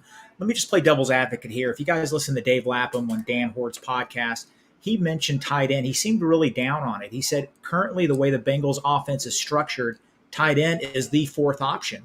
So what do you guys think? I mean, is that a smokescreen from Lap, or could tight end be maybe a day 3 pick instead of day 1 or 2? Let me ask you this. How many yards do you think Hayden Hurst, without looking up, how many yards do you think Hayden Hurst had last year? About 400 max. Yeah. 400 or 500. Yeah. If Irv Smith stays healthy, I know his size is kind of more like a receiver. They don't utilize the tight end position enough. And while I'm still pro Michael Mayer, if he's there, go get him. Let's do it. It won't make a huge difference if they decide to go another position group. If it is on the offensive side, maybe not the offensive line. I know how people feel currently about the offensive line pick that we're seeing out there on social media. But yeah, I mean, we'll see what happens. But yeah, they don't utilize it enough. So Lap is, he's an insider. He knows what's going on inside Paycor Stadium. So I do believe everything that he's talking about. But maybe it could be a smokescreen. But I would lean more on maybe they don't go tight end at 28. Just want to answer Ty's question here real quick before we bring in our next guest. I don't think we could see the Bengals move. They traditionally don't like to move up that far to leapfrog the Cowboys to get a guy like Mayer, no matter how much they like him or how much he's the offensive Sam Hubbard, as far as the kid who grew up loving the team and becomes the hometown kid. But we appreciate the comment, Ty. Real quick, we want to bring in our another guest here. Thom Brennamen joins us. Tom, how are you, sir? I'm great. Great to be with you guys. How's everybody doing tonight? Good. Thanks for joining us. Of course. My man Zim Hude asked, man, you got to be here. He's here for me all the time. Tom, you're rocking with the Wincy now. We're on Wincinnati Pod. I got Lindsay Patterson here cooking, going crazy just now. We got Jake and Mon. They do a show on Wincinnati Pod as well, too. I'm trying to get to the level that you've gotten to at some point in my young little career right here. Here I go. You're way ahead of the game already, Zim. You're doing just fine, my man. You got nothing to worry about. You got a star-studded cast here, and I'm just kind of hanging around. How you feeling so far? Anything shock you already? Well, I mean, I got my Ohio State, Buckeyes jersey on here. The two of the top 7 picks are Ohio State players. I'm stunned, and it goes to show you what I know. I'm just stunned that Bryce Young was picked ahead of C.J. Stroud. Young is a great player. But when you all the things you go into consideration for me, I mean, I just sit down and I watch the tape, and then I say, okay, they both look like they got great accuracy. They throw the ball well. Young is certainly a little bit more mobile, but when you look at the size of Stroud, I was really surprised. Some people aren't. I was very surprised. And it goes to show you this whole Will Levis thing that everybody make a big deal out of. I mean, what a joke, right? I mean, what a joke. Everybody was saying this guy was going to be a number one pick. Draft sites are taking him off. Gambling sites, you can't even put a bet on the guy anymore. And so the top 2 quarterbacks went 1-2 in the draft. Don't you think? Oh, sure. Yeah, absolutely. Absolutely. And a lot of that, Tom, was, I think, smokescreens probably from Levis's agent, throwing that stuff out there, trying to get clicks. By the way, Tom, let me just say, you just agreed with Mon, and now I'm never going to hear the end of it. He said the same thing about C.J. Stroud. And now, Tom, you are going to make my life a living hell because I'm going to listen. That's why I got the rings. Thom Brennamen agreed with him. I'm never going to hear the end of this, Tom, ever. Well, it's going to be Raiders pick is cool. in. The thing that's cool about having these quarterbacks so early in the draft, it's going to be really cool to see, where their paths lead them, regardless of who went 1-2, Richardson 4 to Indy, whatever. The kind of coaching they're going to get. Young goes to a guy where it's a defensive-minded, or rather Stroud goes to a place where it's a defensive-minded head coach. DeMeco Ryan takes over. You're looking at Steichen, who's in Indy, who was working with Jalen Hurts the last couple of years, and now Richardson comes in, so he's got an offensive-minded guy there. Carolina, jury's still out. I think Frank Reich is an excellent coach, and I think it's a very good pairing for Bryce Young. I think of those 3 guys, Stroud was the guy who's walking into a situation where it's more of a defensive-minded staff starting with a head coach than either Young or Richardson. So we just had the last pick. The Raiders made their pick. Defensive end Tyree Wilson, Texas Tech. I think we all kind of figured those edge guys were going to go in the top 10. And the Raiders just kind of stayed home to make that. I want to introduce a new game. I don't know if you're ahead of me, right? How about if I guess I'm gonna go out on a limb here. Lindsay, I don't know if you got something to drink over there. It could be a shot of water. If I'm wrong, Falcons on the clock, number 8 pick. I think Bijan goes right here. Oh no, hold on. Jalen Carter. Yeah, still there. Bijan, no. Yeah. If Carter. All right. So yeah, Jalen Carter's the pick. If I'm wrong, I'll take a shot. It has to be Tom, Carter. Let me ask you, Tom, what do you think about the Texans taking CJ and then coming right back and trading back up to that 3rd spot? I mean, what a big move for DeMeco Ryans, his first draft. I mean, that to me, that's huge. And I was saying to the panel, I'm really interested to know if they already knew that was all in place, and that's why CJ Stroud went where he did, knowing that they'd already made that trade to go and get Will Anderson, because all we've heard is Will Anderson at number 2. So what do you think? What are your thoughts about the Texans making that big move? Well, I mean, I think you're spot on there. There were a lot of stories that came out over the last week and a half about 6, 8, 10, depending on who you believe, teams who were reaching out to the Cardinals, knowing that Arizona does not need a quarterback. And I wouldn't be surprised at all if we learn sometime down the road, unless it's against, some kind of league policy or league rule, which I'm not aware of. But I wouldn't be surprised at all if we learned later that whole thing was orchestrated, a number of days ago, that right before they got to the 3rd pick, they were going to go ahead and make that move if they got the quarterback that they wanted to get. And they clearly had made a decision it was going to be either Young, Stroud, which either order they went in. So, yeah, I think you're spot on that. I'm coming late to the party. And you know what, Lindsay, it's interesting you brought up about Robinson, because I don't know why. And I said this on my show today. There's been this weird kind of thing going on for about a month for me, where every time I see that guy's name, just, reading on a website or checking something out on television, I see his name. Something keeps, making me scratch the back of my neck that feels like this guy's going to be a Bengal tonight. Am I crazy thinking that? I hope so, Tom. Yeah, I think if he's available, at the Cowboys pick, we talked about Michael Mayer. I could see Bijan going to the Cowboys, to be completely honest. So it's like a flip flop. Who they don't pick, maybe Cincinnati picks in the 28th pick, but I don't know. We'll see. All right. Well, I'd like to welcome another guest to the party. We're happy to be joined by rapper, hip hop artist, super Bengals fan, Santino Corleon. What's up, my guy? Corleon. Can everybody hear me? Am I good? Yes, sir. You're good. What's up, man? Having me on. Thank you for having me on. What you doing, man? How you feeling? How you feel about the draft so far? You seen anything that shocked you? I'm chilling, man. Right now, I'm a little shocked about CJ going too, but as a Michigan fan, I'm proud of him, man. I really gained a lot of respect for bro. Yeah, you looked at me crazy, Zim. I'm a Michigan fan. I never do that. All up there somewhere. But yeah, I'm really happy for bro. I gained a lot of respect for him watching that bowl game this year that he played in, and yeah, I'm just ready. I'm ready for the Bengals to pick. Yeah, we're looking forward to it. I was super happy. Actually, went to the same high school as CJ Stroud, so I've been rooting for him to go to number one overall for a minute. Oh, nice. That's dope. And let me say hello to Lindsay and hello to Mr. Brennamen. I grew up listening to your dad on the radio, so I'm super honored to be on the show with you right now. It's pretty cool. I love your name, man. You got it going on there. Thank you, man. Thank you. That's actually my real name, not the Corleone part, but the Santino. I might change my name. I don't know. Maybe I'll come Felipe Corleone. Tom Corleone. Look at Tom. Look at Tom Corleone. Look at the background. Look at the background of Corleone's house over there. We got two Corleones in the building. Whenever I have Zim on, when I had Zim on, he'd sit there in front of windows like this or something. There'd be this sun blasting through, and he's telling me about his koi out there, and he's going out and taking care of the fish and all that. He's a woodsy kind of man. I don't know if any of you guys know that. He's a woodsy guy. But I just had him on for the first time in a while 2 days ago.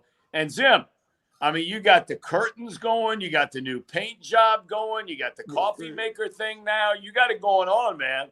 Man, I'm just trying to step my game up a little bit. That I get a weird glare because I don't really believe in blinds like that. I just like to let that sun come in and let all that positive energy come in. Yes. So I apologize. Sometimes I was coming on your show and I was like, damn, that's a wicked glare on the screen. Stop it. I know our time with Lindsay and Tom is limited here, but before they stepped out, I wanted to kind of talk about switch gears just away from the draft just a little bit so I could get your guys' thoughts on this. I think within the next week or two, we will get the NFL schedule release. Mm-hmm. Who do you guys think? And I'd love to know everyone's thoughts here. I think we're going to end up opening with the Chiefs in the kickoff game. It just makes the most sense. What are your guys' thoughts? I actually don't think they open with the Chiefs. I think it's going to be a December game that CBS protects, or maybe that last week of regular season in January, like we've seen before. I think it's just going to be one of those games where they can go to the broadcast network and they say, this is the game we want to keep. It's a big game. We'll see the same thing with the Bills. I think that's going to be a primetime game again at Paycor Stadium. But me personally, I don't know who they open with, but I'm going to say I'm going against the Kansas City opener on the road. I hope it's a Kansas City game. I think Lindsay hits a nail right on the head that if that's the way that whole thing still works, where, CBS being the primary, coverage network of the AFC, if they're allowed to say, okay, we want to protect that game, and, then Fox could do the same for another game, then that makes perfect sense to me. It's Kansas City and somebody. I hope it's the Bengals. I really do. I think when you look around the NFL right now, there's not a better rivalry that's not a division rivalry. But right now over in the NFC, the Eagles and the Niners aren't some big rivalry. The Bengals and the Chiefs have had this thing going on. They have the two of the top two quarterbacks in the NFL. I think it'd be good for the NFL if that was a season opener. Tom, in the middle of you saying that, I should have went with my instinct. I listened to y'all in the crowd telling me otherwise. Unbelievable. Number 8 pick. I'm telling you, they were in a weird spot, and they have a bad history of edge or whatever. They went Bijan Robinson at number 8 for the Atlanta Falcons. How about that? Zim. Wow. I gotta take a shot. Dialed in. Drink the bottle. Drink that bottle. You're available. We will take a shot. I see. That's how you know I'm a professional. Hey, don't you try this at home, kids. Drink responsibly, but check this out. What you drinking, Zim? Bro? Listen, real quick. You see what I'm saying? I want to get back to the schedule. I think we open up against the Chiefs. The Chiefs-Bengals are developing one of the best rivalries in football, and I could see that being the kickoff for the 2023 season. One thing I am looking forward to when the schedule comes out. Last year, I think the Bengals got screwed. They had 3 road games, primetime road games against the Browns, Ravens, and the Steelers. I hope this year that's not the case. I hope we get some of those games at Paycor Stadium. I think it's really important, and I'm looking forward to that schedule release. But I do see the Chiefs and the Bengals kicking off the season. I agree with Lindsay. I agree with Lindsay. I think CBS or whoever is going to try to protect that game for a December football game. I mean, look at all the hype and everything that happened building up to that Bengals-Bills game. I'm with you, Lindsay. I don't see the Chiefs-Bengals being that opening weekend. I think somebody is going to save that game for the end of the year because, honestly, home field advantage is going to come down to that football game. And I agree 100%, Lindsay. I think it will be at the end of the schedule, somewhere at the end, probably right around the Bills-Bengals. I don't want y'all to think I'm a coochie or anything like that, and I'm soft. But I do not want to play the Chiefs at the very beginning, only because of the brand new secondary and the 2 safeties. I think Pat Mahomes will have a field day. I think Joe Burrow has a field day too. I like to get a couple games under our belt. I'm sorry, Santino.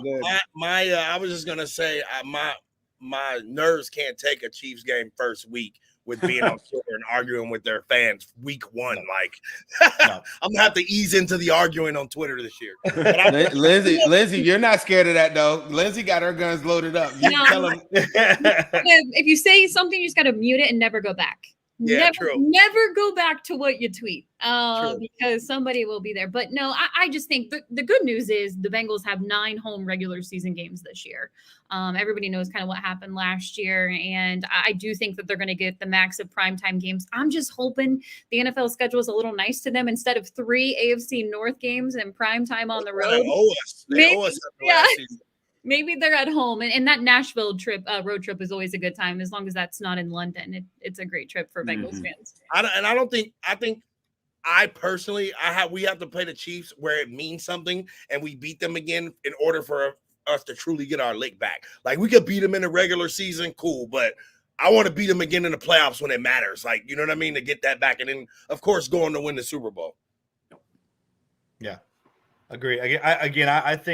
I think this Bengals schedule, I agree 100%, Lindsay. I think this Bengals schedule it's set up where the NFL is going to give us some home primetime games. I hope I'm right about that because they did us wrong last year. And I think this Bengals team now has hopefully earned enough respect to carry a little bit more weight. And with these primetime games, I do think the Bengals obviously are going to get the maximum amount of primetime games. I just don't think that Bengals-Chiefs game is going to be that first week. I just don't see it happening. And I don't want the Bengals traveling to Arrowhead week 1. I don't want that. You can call me what you want to, but I'm with you, Zon. I think this young secondary is not ready for that challenge right out the gate. And I hope I don't see that. I just hope I don't see that. Lindsay, I don't know, like, if you guys got to go too, just pop out whenever. Also, let me ask you this, Lindsay, make sure you let people know where can they watch your show at currently right now? Where can they follow you at on Twitter? I want to do the same thing for Thom because I know we've been kind of holding you guys. Oh, no, not at all. It was really fun to join you guys tonight. Sorry that I'm jumping off. We do have a draft show. It's over on the Odyssey stream tonight. Myself and he's Bengals_Sans, Mike Santagata will be on and breaking down the pick for the Cincinnati Bengals. And then we're actually going to have another pod on It's Always Game Day in Cincinnati. So if you want to listen to that, it's over on Apple and Spotify. But thank you so much for joining me. I had a lot of fun. Man, I appreciate you so much. Thank you for I'm so used to we're joining you. We're joining you. I'm a big fan. Big fan. Say the name of the show. I'm Say so the name used of the to show saying again. that too. Interviews. It's It's always game day. Yep, always game day in Cincinnati. If you just search that, it'll pop right up. But it's Lindsay Patterson, Lindsay, correct? Good job. Must follow. You're the best. Thanks. I don't know about that, but it was fun joining you guys, and hopefully everybody's happy. See you, Lindsay. Bye. It's getting crazy over here. Tom, how are we feeling about that? I'm not an insider. Don't you do that to me. But Bijan at the Falcons is insane to me, because now you start talking about, like, you know, Dirty Birds and Jamal Anderson and all these different guys like that. Like, Falcons have some good. They got a great rushing attack. Bijan going to them is kind of crazy, and I'm glad he's not in the AFC. Yeah, well, no doubt. But, you know, I mean, look, we all know, fellas, it gets down to the quarterback. And for those of us that live here in Cincinnati and watched Desmond Ridder during his college career, I mean, that guy had an unbelievable college career. Great leader. Seems like a really good guy.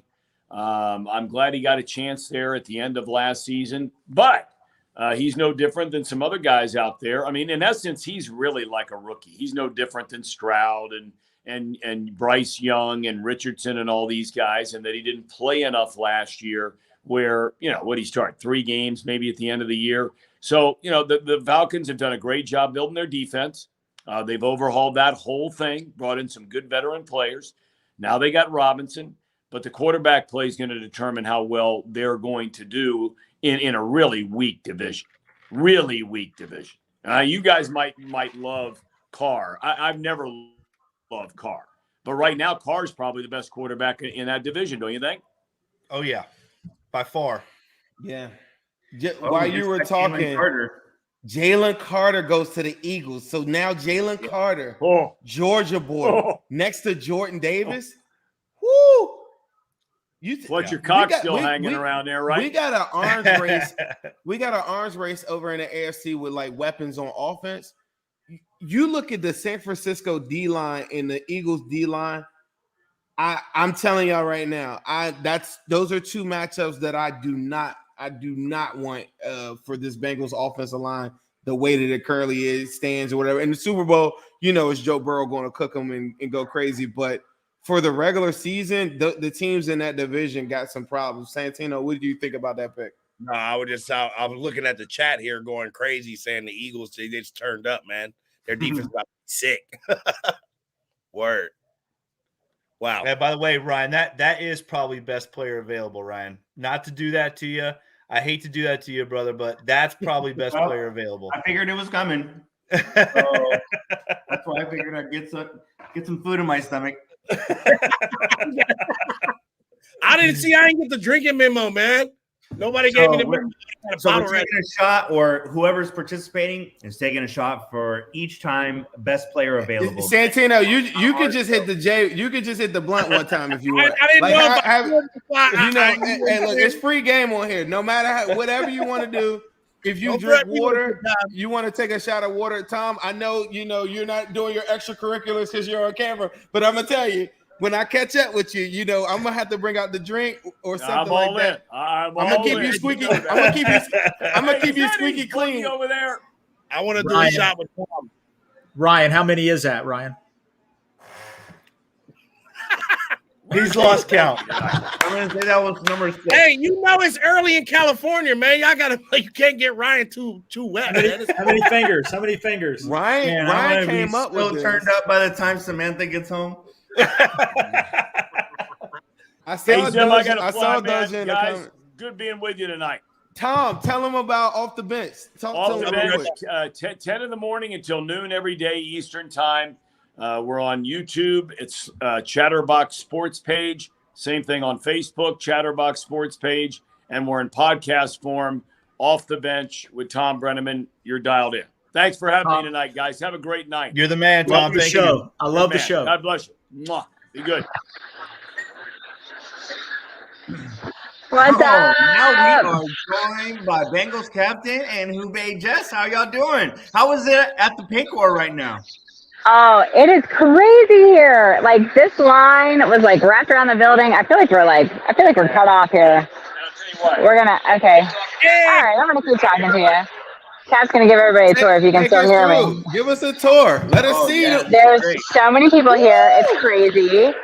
Ted Karras is here. He's taking pictures with Fifth Third bank members. If you have a Fifth Third card, you can get your picture taken with Ted Karras. So that's amazing. They have the throne here. You can get your picture taken on the throne. They have some Bengals legends that are here signing autographs. And I'm not even sure if y'all can hear me still because he is gone. He's gone. So. We got the live on the ground footage, huh? He literally is like across the room now. I don't even know how y'all can still hear me. We can still hear you clearly, for sure. Oh, that's good. Okay, I've got my Bluetooth headset in, so I think he's taking y'all over to where Ted Karras is. They're also painting this awesome mural that they're letting everybody like give a hand in painting. So that's been really cool too. So. That's super fun. It's a good time. It's a good time. What is everybody thinking the pick is going to be at this point? What's the ramblings going around right now? I sort of feel like everybody is ready to just draft the best available player, and I know I heard y'all's game a little bit ago, so let's all just take a drink, take a shot, whatever we're doing for that. But I really feel like that's what you get. Thanks, Jess.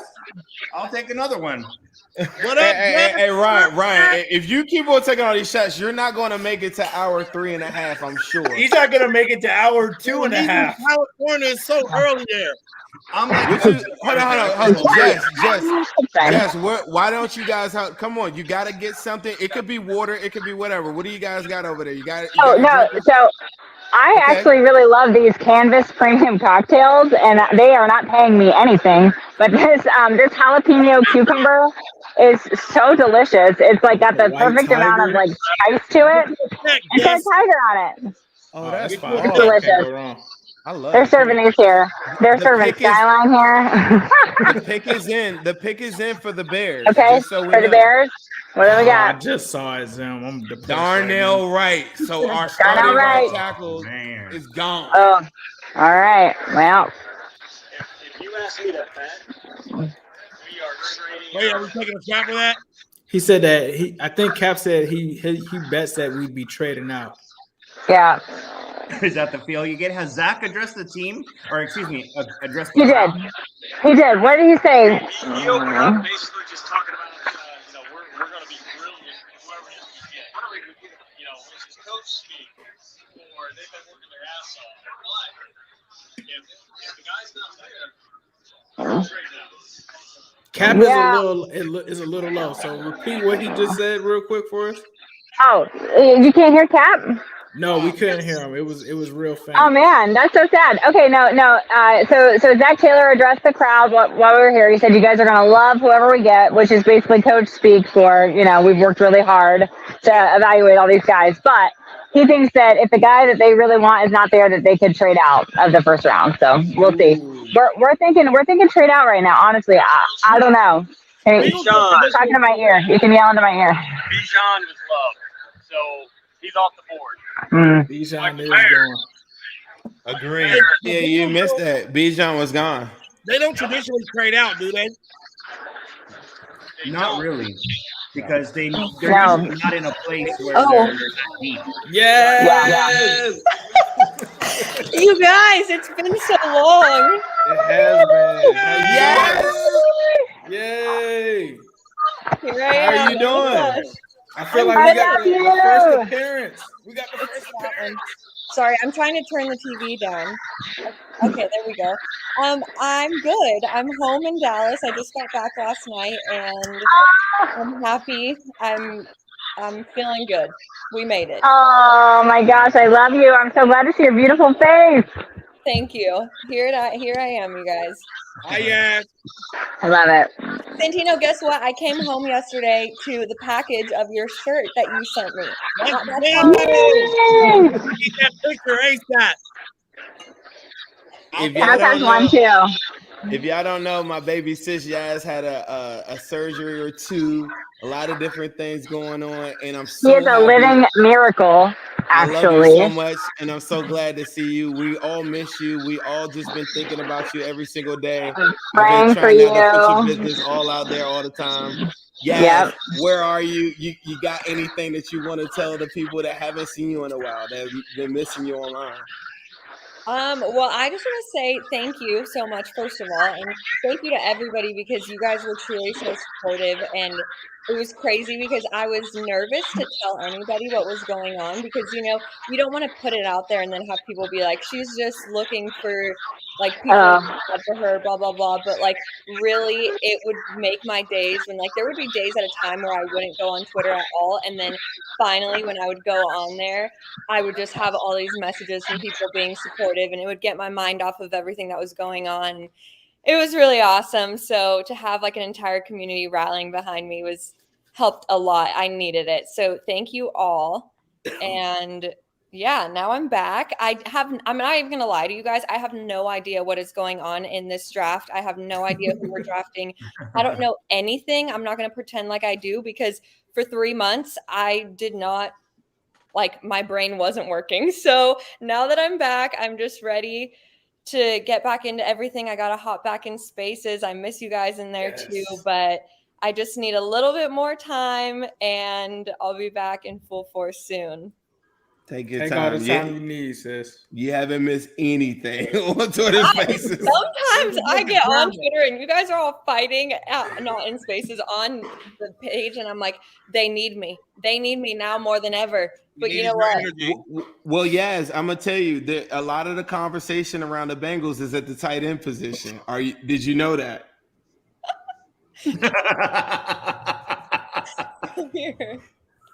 Did you know that? I'm just asking a question. How you doing, CJ? How's it going, bro? Oh, wow. What's up, broski? So it's a lot of tight end talk. I don't know if you knew that, but there's a lot of talk of this guy named Mayer. I don't know, CJ, are you familiar with Mayer? He went to Notre Dame. He's a pretty good tight end. I think you know a thing or two about tight ends. No, I know him because he went to, I forget what the school even was, but it was like half a mile away from where I lived when I was there because I lived on the Kentucky side. So I've known him for a long time, actually, because I went to one of their games. Everyone was talking about him in high school, how good he was, how he was a freak of nature. And I remember when I saw him, I was like, I'm looking at this kid eye to eye. He looks like he should be in the NFL right now. So, here I honestly heard it was that or the kid from Utah State, I think, or Utah. Kincaid, yeah. If it's not him, so yeah, I don't know. I'm just as up in there as she is, to be honest. But I know those two are. I know especially Mayer. He's good. He's a good kid. He's a good player. For sure. Yeah. There's a lot of. Oh, go ahead. Yes. What were you saying? Nothing. I'm not trying to put you on the spot here. I just, I didn't know. Tight end is a hot topic. Of course, CJ played, and we recognize that he was really good for the Bengals. So I really appreciate that. I miss you all. I'll say it. I miss you all. We miss you, bro. We miss you too, bro. I think people love to hear stuff like that too. I'm one of the guys though that I think that just because a player moves on, I almost take pride in the fact that they have success in another location too, because this is a guy that, a lot of people didn't really know about CJ Uzamoh when the Bengals, took that chance. So to see your success, I feel like it almost like selfishly kind of gives the Bengals a little bit of a compliment too. So for sure, it's a big deal. How you feel about your new QB? I mean, how do you think I feel? I'm hyped. I'm playing with I just want to say Auburn fans knew about you, CJ. I'm just going to say it. Auburn fans knew. War Eagle, that's all I'm going to say. War Eagle always, forever and always. No, I'm hyped. I'm hyped on Aaron. He and I have had a fair amount of conversations leading up to this whole process, so I was ready for it to just be done with. Like there was so much talk about it. So you closed the deal on the Rodgers deal, is what you're telling us. I don't know if it was me per se. I think it was a combination of a lot of the guys hitting them up. But we're hyped to have him in the building, and he's actually the one that did all the negotiating with the Packers.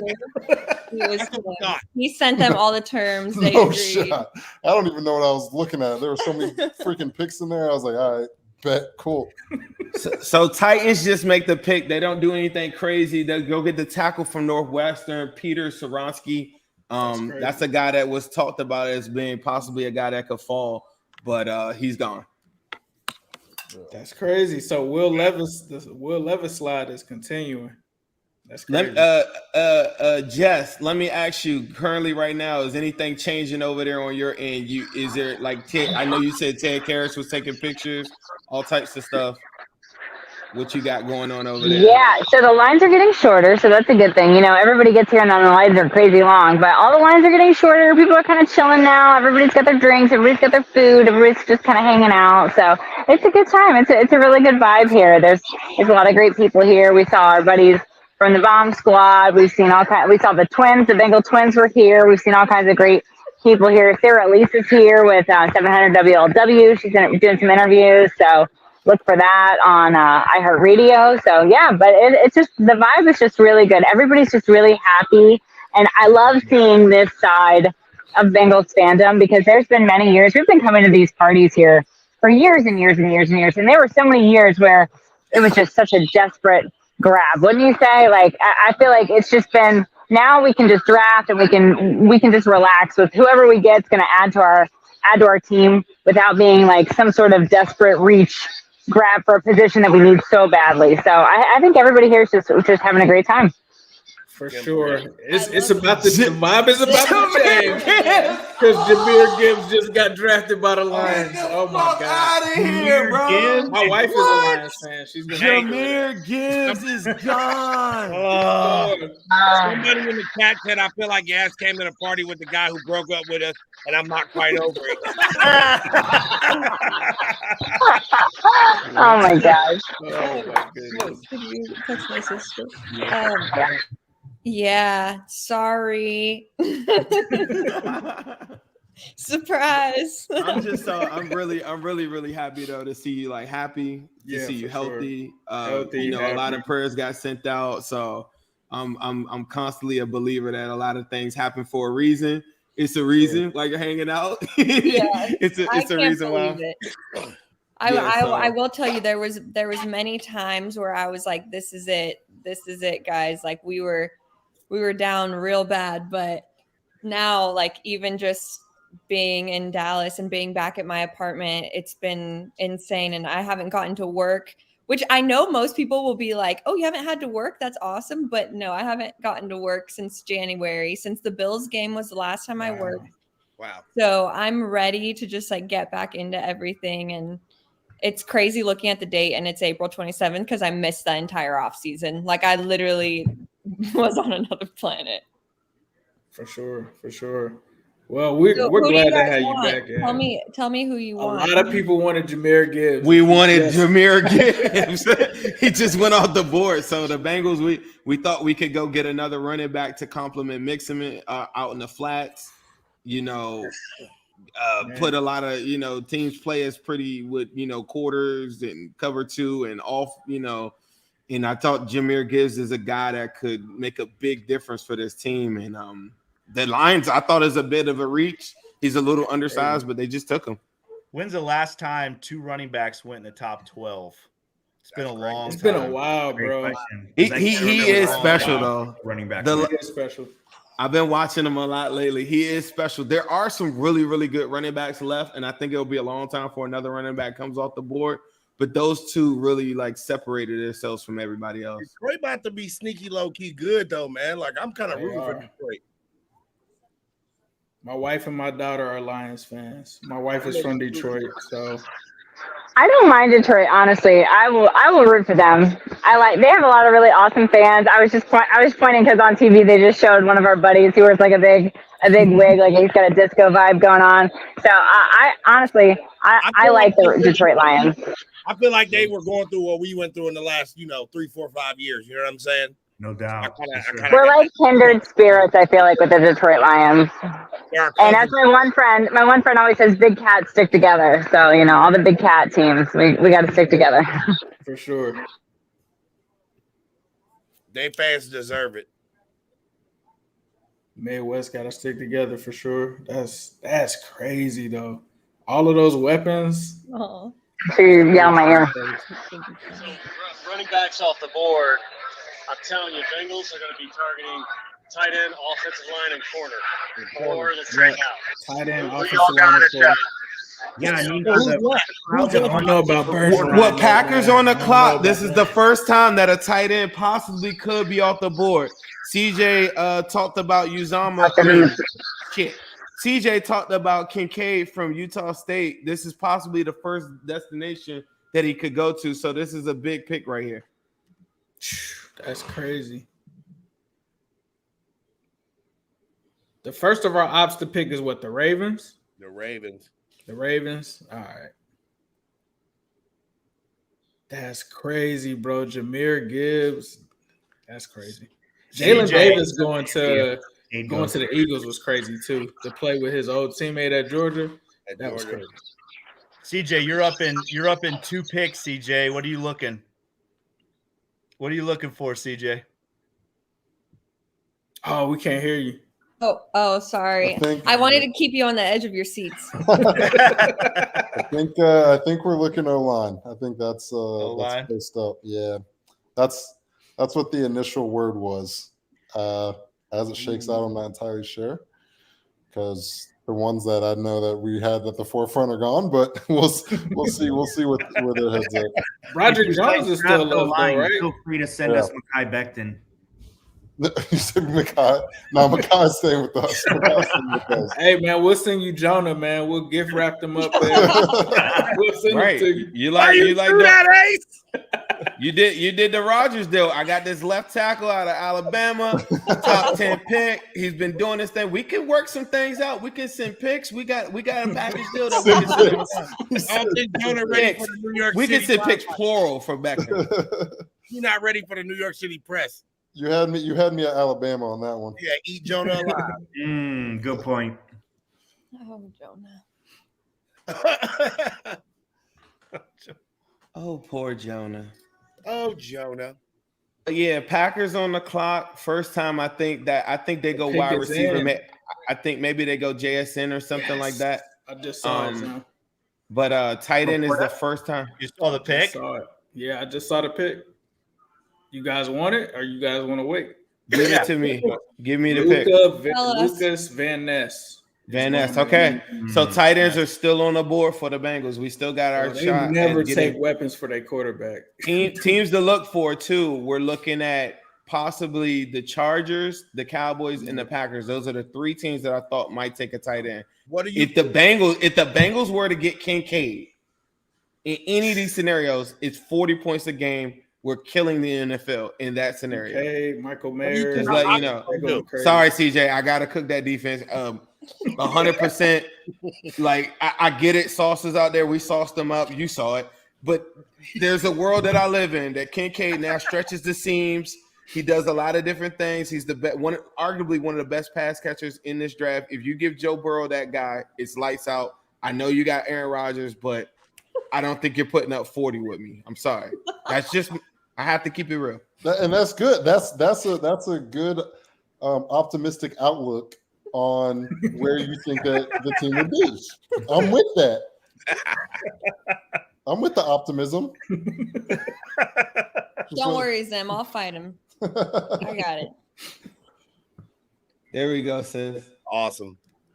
All right, you guys. Well, thank you so much for having me, and CJ. Thank you for having me as well. But I am so thankful to all of you for your support, and go Bengals. It's Hue Day forever, right? Well, I just gotta say, so like, hey, as CJ, somebody, we want a Hue Day from you, CJ. Hue Day. I always say Hue Day. There we go. And more Eagle too. But no, seriously, it's like as somebody who deals with this stuff every day in a professional setting, I just have to say that everything that you've gone through and the fact that you have arrived where you are neurologically intact is honestly an incredible miracle and a blessing. I mean, the amount of blood that you had in your brain was scary. And when I saw your scans, I almost burst into tears because, I mean, people don't come back from that. So I'm sorry, but I'm just so happy. I'm so happy to hear okay, and I love you, and I can't wait to see you again. I love you so much. You guys all have big, big hugs coming, and I really appreciate it. I need that picture, yes. Oh yes, you got it. I got it. All right, y'all. Have a good night. Bye. Appreciate you guys. Take your time coming back. That was dope. We're having a ball, Mon. You got the blazer back on. You're back in Mon Tobin mode. Jess and Cap, if you have to like move, step away and come back or whatever, however you want to do it, I don't want to hold you up. We're still here hanging out. We appreciate you. We're good. No smoke. All right, so what do you guys think? Steelers just moved up, fellas. I gotta head back over. Wow. Steelers just traded over. Hey, that could be Emmanuel Forbes. That could be. It could be. Don't say that. Don't say that. It could be Kansas, bro. What do you think our ops gonna do? What do you think their moves are? If you had to guess. I think they go corner here. Bridget, I found Bridget. You gotta get my earbud in. Bridget took my debit card over to the fifth third place so she could get autograph and a picture with Ted Karras. Did you see Ted Karras? How is Ted Karras doing? He offered to be on my show. Bro, Steelers, hold on. Steelers are going up for Kansas. I told y'all earlier today, I thought that they might go get Kansas, bro. Oh, fast. Sorry. They could go get JSN. Ooh, that would be. Oh, they could. Yeah, they could go get JSN. You're right. That would be scary. Before they put their pick in, though, what do you guys think right now? Obviously, I'm devastated that Gibbs is gone already. Obviously, Mon, there's a reason why I got A's 2 weeks in a row on my mock draft because everybody knows that Gibbs was the dude. Let me ask you guys, now those two guys are off the board, what are we looking? I mean, obviously, tight end's still there, but man, oh man, that Gibbs going early like that, that's tough. What did the Steelers give up to get up to that spot? Well, they came up about 8 picks, so they probably had to give up a third. Well, obviously this year's first and maybe a third. Man, I hope they go up and get Porter. I don't know, man. Maybe a second. They might have had to. Please don't get Kancey. Please don't get Kancey. Don't get Forbes. They get Porter. I would love it if they got with Porter. Oh, if they get Porter, I will celebrate. What's up, man? Gibbs winning 12? Hey, Santino, what's up? All they gave up was a fourth? No. What? I knew they were taking Broderick Jones. I knew it. They had to give up Broderick. Okay. I'm sorry, guys. I'm sorry. Yeah. Okay. I mean, I like Broderick, but it's hey, Ava, what's up? I feel like I'm on a Brady bunch. We need 2 more. Hey, fill it out. That might be that tree talking to you. Is that Kenny Pickett's brother? The Brady bunch. Hey, Eric, bro, this is the first time I ever seen you on camera, bro, in my life. I swear to God. I feel like people were like waiting to see me, but like I have done videos before. Now, consistency's on the way though. I just got done my daughter's first year. What did the Steelers really give up to go to that move? Like that's crazy. Where did they? They gave up a fourth. That's it. That's it, bro. Bro, give up a fourth. Give me Casey. Give me Kincaid. They only moved up 3 picks though. Oh, okay. Does this draft seem fast to you? It's moving pretty quick. It is moving. Did Gonzalez get picked? No. Not yet. Sell the farm, Duke Tobin. Go get Gonzalez. Sell the farm. You know who you just missed? We just had C.J. Uzamoh in here. He just left. For real? Facts. Yeah. Like he just left like 30 seconds before you. Like, I thought you did that on purpose, bro. Oh yeah, you know I did honestly. I would have been starstruck. I'd have been like, I would have been stuttering, man. I wanted to ask you about that dart Joe threw him that one time, and I think it was against the Raiders. Right. That seam ball. That seam ball was crazy. Oh, but look, that's why I was talking to him about that. Them damn. Hey, look at Cap showing us the He whole was thing. cooking. I heard you. So Cap's at Paycor. He's going crazy. Look at that crowd. Everybody was booing just now. Booing huge. Good. Yeah. Good. I'm Pick so- is in. The pick is in. No. 14 pick. Crazy. It won't matter. Roderick Jones. Roderick Jones. Okay. That doesn't hurt us at all. No. Doesn't hurt Can us. we please trade up But for they CJ? had to justify the fact that they're in the Dalton 2.0 mode where you're going to have to constantly pick out different things to make the people around them. You got to help and support Kenny Pickett, and you can't take the chance of getting weapons. You can't take the chance in some of these other positions. I will say this. Their secondary is very, very, very shaky. So for them to take Broderick right there, that spot is a little crazy to me. Especially with Bro. Gonzalez and Eric, Forbes. Eric. Both Play the farm from Gonzalez, man. Eric, right what's now. it going to take to move up? What do you think it would take to move up and get Gonzalez? Second Man, round I don't know, but I would do that right now in a heartbeat. We're at 16, 10. What is it? 10, 11 picks. I'd send my third and the seventh, and just move up and call it a day. I'd make it happen too. I would. I agree with you. Gonzalez. That would be kid's gonna be unbelievable. really special, man.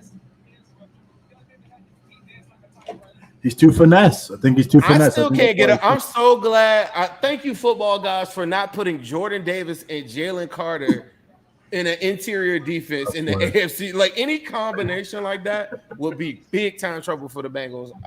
I feel sorry for the Commanders and the Giants and them boys because Jordan Davis next to Jalen Carter is nasty.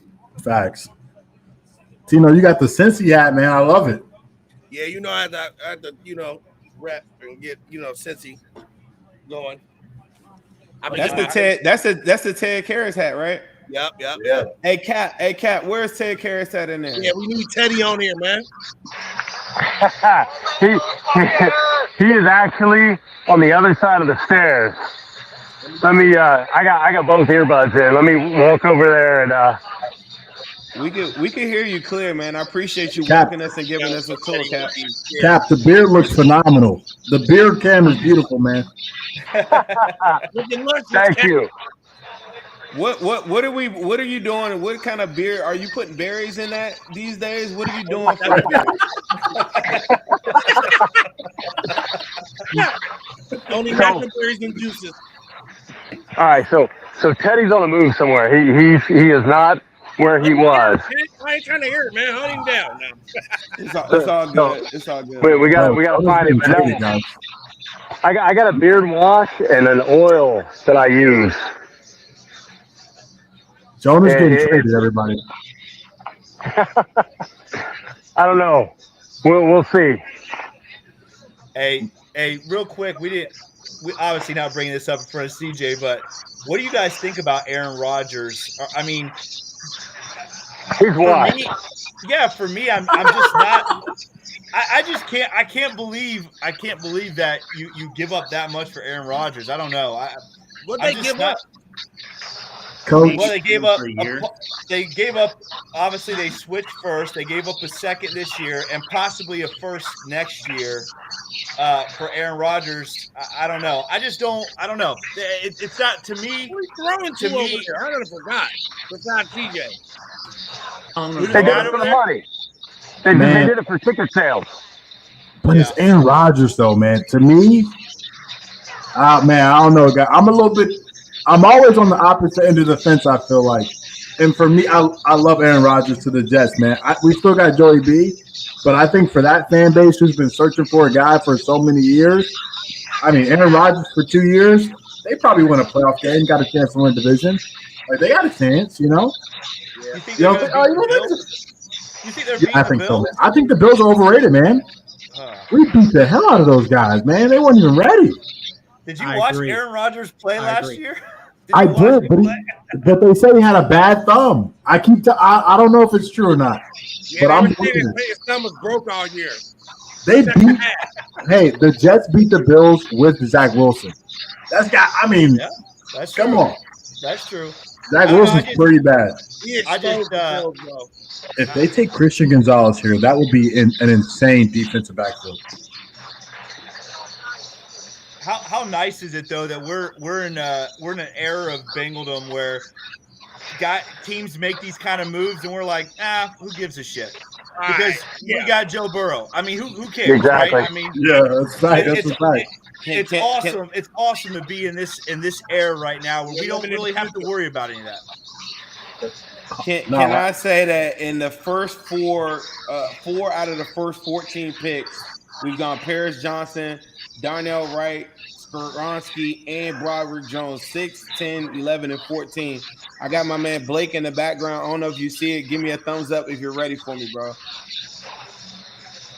All right, welcome, Blake. How you doing, What's going man? on, guys? What's up, man? What do you think of the draft so far? What has been the biggest surprise to you? Jahmyr Gibbs. Oh yeah, I did not see that coming. But honestly, I feel like the board's falling pretty good for the Bengals right now. I mean, yeah, they wanted Gibbs, but you got two running backs going early. We'll see what the Jets do right here. If they like guys like Cansey and that, I think it's falling all right for us right now. Man, Cansey is now looking like a clear specialist. When you look at some of these corners that are still on the board, some of these D linemen that are still on the board, the Nolan Smiths of the world, and all these guys are still there. Somebody like a tight end is looked at as a luxury pick at this point, like with the board looking like how it is right now. The Bengals might have a clear shot at a guy like a Kincaid if he can get past the Chargers and the Cowboys. Bijan is gone and Jahmyr Gibbs is gone. So the Cowboys got to be looking at Mayer, though. You got to be thinking that. We need Levis to go. I think Levis maybe to the Commanders. Yeah, the Nolan Smith fall is real, Zim. Nolan Smith is still there, man. We forgot about Nolan. I said at the beginning of this thing, Nolan's a guy that the production isn't there. So it's a chance that the measurables just on, in the draft isn't enough. I mean, at the combine isn't enough. The Jets are going wild in their war room right now. They're going crazy. Will Levis, just watch.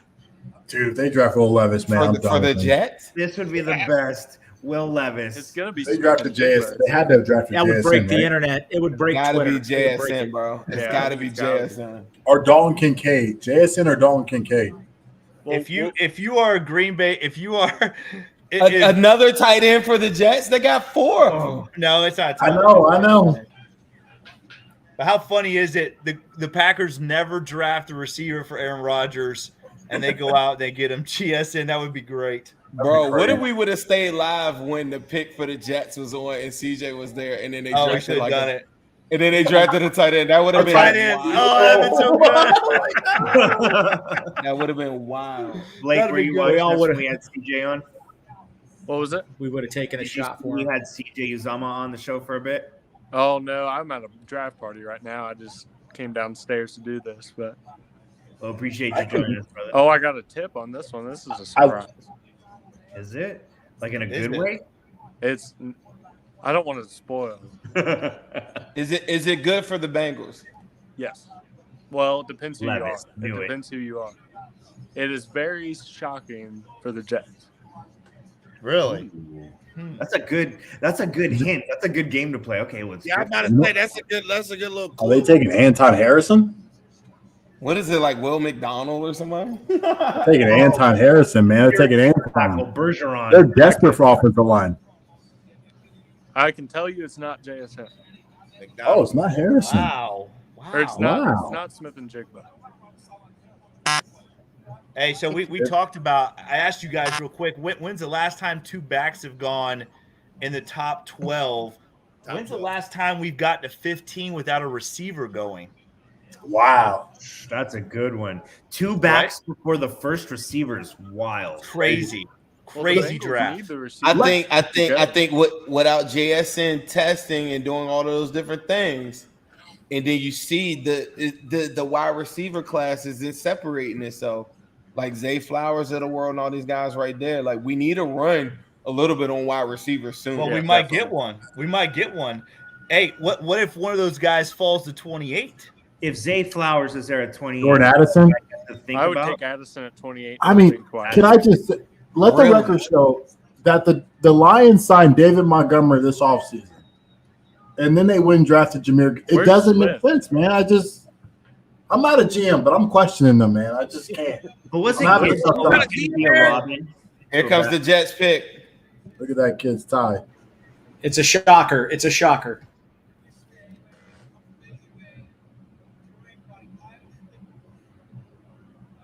Somebody creeping in. Santino don't even know where he at right now. We're still in the NFL draft here. All right, cool. I still thought it was the Brady Bunch. There's a story of a team called Who Dat. Them Jets fans not going to like this. It's bad. I don't know if it's bad. It's just they thought they were going to get JSN. Osiris Torrance. The suspense is killing me.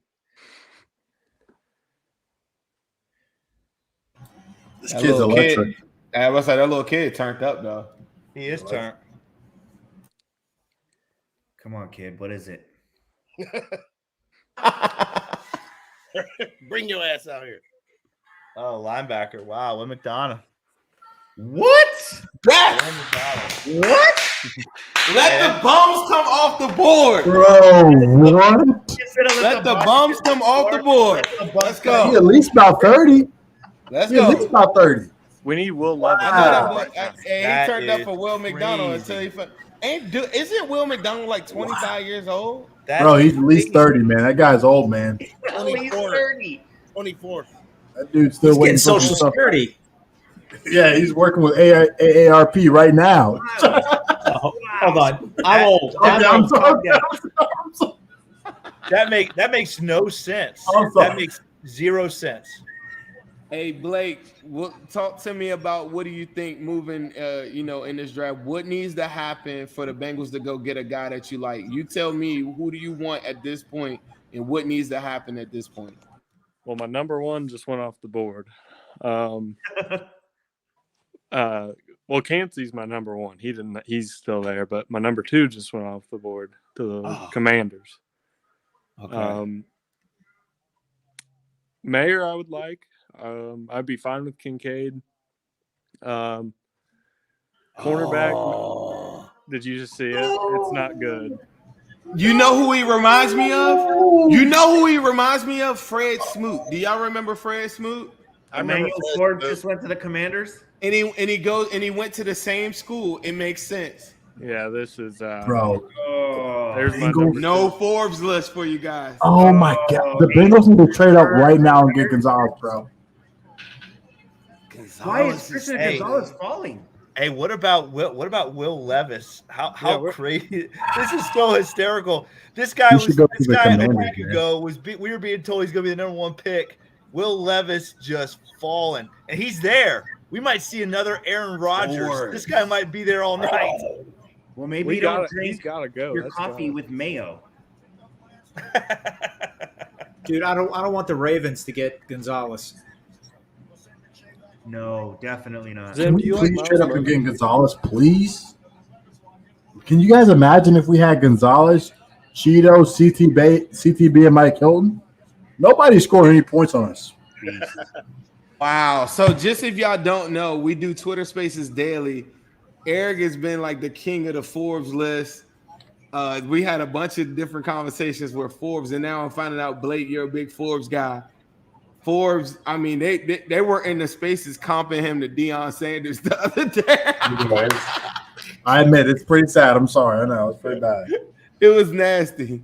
Hey, my CB1 is still on the board, and I did not think Deontay Gonzalez. Banks is my CB1. But see, the Ravens are coming up soon. He's from Maryland. We got to get Gonzalez, man. Oh my God! Trade the farm. That's right. Banks is from Maryland, right? He played it. Is he? Is he from Maryland? Is it me? But does the University of Maryland have like 100 guys? They got the number one kicker. Man. They got hella. Why didn't they win more games in college football, bro? They got two good corners. They got two. His brother, man. Wait, is Tua's brother coming out this year, or is he going to be? Tua's brother's the quarterback. Yeah. Yeah. He was a sophomore this got, season. Yeah, he's got one more year. I think he's only a sophomore. Tulia Tagovailoa. Bro, just want to let everyone know, if you enjoyed that first part of the DJ Reader interview, we still have part 2 coming up. And he will make the Bengals pick if he were the GM. Well, he's not going to like the board. He's not going to like that board. Ain't no tight ends yet. What was that? Who was screaming like that? Yeah, no tight ends yet. Zim, do you like Miles Murphy? I do like Miles Murphy. I wouldn't be shocked if he's there. The current board currently right now, though, I mean, I can go. I like Nolan. I like Nolan Smith. I think Nolan might. I want Cansey. When does the first tight end go? They say Mayer's not going to make it past 26. 18? Are we confident Forbes is the pick? No, Forbes is the pick. Forbes is gone. Forbes is gone to the Commanders. He's gone, man. Okay. Unfortunately. They're still on the clock. How are y'all like a whole 2 minutes ahead of us, though? Like, that's the crazy thing. Yeah, I'm behind. I think I'm behind everybody. I'm on a Deion Sanders commercial. You guys are on the Commanders, right? I'm on a Peyton Manning commercial. Yes, me too. I'm on YouTube TV. Yeah, Eli Manning's in an orange shirt and a Kango hat. I want to Know It All. I don't know if Know It All's ready. I got him in the back. If y'all want me to break out, let me know. No, you're good, man. Stick around. You're good, man. You chill. You know, do whatever you want. Who they Know It All? Give us a thumbs up. Blake, I know you're at a party too, so if you got to run out, make sure you let people know. Blake, where can they follow you at on Twitter too? Blake Jewell NFL on Twitter. I'll probably hang around until probably pick 20 or so. I'll be here for a little bit. I'm not really. Don't got a lot going on. I want to make sure that you're not leaving the people hanging at the party. I got to work tomorrow, so. Man, you and me both, but I'm about to. Hey, look, we're gonna go crazy. If you guys like the content, we've been going 3 hours so far. Make sure y'all follow Wincinnati Pod. I'm gonna put it in the comments on Twitter. Make sure you follow it. We got Jake and Mon that do the Bengals Pulse. We still got my man Santino hanging around. What's up with you? Who they know it all? This is a guy that I've met on Twitter, big Bengals fan. He actually knows a lot. He has really good content, and I mean the name says a lot for you. And I was a little skeptical at first, and then you started talking, and this guy be spitting. Who they know it all? What's up with you, bro? How you doing this night? I'm good, man. I'm good. Enjoying the draft, answering some questions. You know, there was a lot out there. You don't know how it's gonna play out, but it's cool to see it play out, man. I didn't expect Darnell Wright to go in the top 10. That was my number one, but it makes sense. I guess we just got good taste, right? If we liked him, he went early. So just want to see what's happening with the tight ends. I was kind of hoping some of them would like come off the board early, but let's go see it play out, man. Is that because you don't want the Bengals to take a tight end and you were hoping for other prospects to be there? Very much so. Yeah, I was hoping that. I mean, at this point, like I'm cool with Kincaid as a tight end. I'm not a big mirror guy. But I'll take him at this point. I mean, just for me, like I think if you go mirror, you're going like a certain direction with the offense. And I think you're going like, then you're probably looking for like a Zach Charbonnet. And you're going like, you want to pound the rock and you want to do kind of possession, you know, hold the ball, kind of like how we beat Tennessee, where we're just kind of holding the rock. We're running a little bit. I prefer to go like straight downfield, throw some seam routes. You know, you pair that with like a A-chain now because Jahmyr Gibbs is gone. Like I prefer to be more like run and shoot down the field as opposed to like slowing the ball up. But I mean, whatever, we'll see. Like they're going to answer the questions on what the offense is going to look like based on how they draft. So at this point, I take Mayer. I had like a little top, whatever big board, and a lot of them are falling off. I had Darnell Wright, Kalijah Cansey, Van Ness, Forbes, Kincaid, Miles Murphy, Mayer, and then Deontay Banks. So we'll see who's there when we get to 20. You got all of those guys still there. I mean, Darnell Wright's gone, Van Ness is gone, Forbes is gone. So like I got a few guys. Darnell Wright is like if you knew Lyle coming out of college though. Like I thought that was Daniel Jeremiah or somebody giving a report talking about like teams kind of fell off him. I never bought that. I mean, he was clearly He's probably my best. Like, I mean, Paris Johnson is a guy too, but just what Darnell brought to football, like I don't know, man. I just thought he was like probably my favorite guy in the draft, and that's no disrespect to Paris Johnson. Yeah, Patriots on the clock. Patriots are picking. Yep, Patriots. Christian Gonzalez. Damn. So there goes the best corner. So they now atoned for losing some cornerbacks in free agency and different things like that. They're back. That's a good with pick. Gonzalez. That's a good pick. That's a great pick for them. Yeah, especially after trading back. I hope we don't have a run on corners right here. I do, because that means one of those tight ends is going to be there, boys. I mean, you got Detroit on the clock next. So Detroit wasted a pick with a running back, but I guess behind that offensive line, I'm terrified it's going to be Bergeron. Guys, we're going to pick Murphy. It's going to be Miles Murphy. That's who I think we pick. I'd rather that than Bergeron. I want to go up and go get somebody. Go get Cansey, bro. Yes. Go get him. Dream. I think those tight ends might still be there, bro. The drop off though, that's the question. It's the drop off. You know, going from Cansey, Kincaid Mayer to Laporta Kraft isn't that big, and I think the NFL teams they're not going to bite on them, man. And I almost wouldn't mind one of them tight ends going a little bit, unless I mean, I can get the best tight end in the draft in Kincaid. He would be lethal with the Bengals. Oh God, I would if Kincaid's there, the Bengals better be running up to the podium. I think a guy like Nolan Smith could fall down there, man. McDonald's gone. It told me a lot about him. And then the run didn't start. Now we're on corners. I mean, Joey Porter's still out there. What do y'all think Lions are doing with this pick? They're on the clock. Where y'all think they're going? I don't know. I'm not very happy with them. They took my guy, so I'm pissed. But it's too early for them, but Darnell Washington will go crazy with Jahmyr Gibbs in that combination. Yeah. I mean, defensively, they're pretty solid. That front seven played well last year, so I could definitely see this being an offensive guy. Remember, we talked about it. Maybe this is GSN. The Lions are sitting there. The top receiver still there on the board. Their guy is suspended for 6 games. Could be GSN right here. I mean, who would have thought a receiver still has not got off the board and 2 running backs have? Crazy. Yeah, true that. This could be GSN right here. Oh, I wonder if Tampa is going to get Will Levis at 18. Wow. Oh, that's good, Blake. That would be where he goes. They need one. Because there was rumors earlier in the week that they were going to try to trade up for one. Hey, Zim, Nolan Smith. Lou Anarumo would have a lot of fun with the Nolan Smith. I'm going to tell you, looking at how this board is going, Abare 100% will be on the board when the Bengals go pick.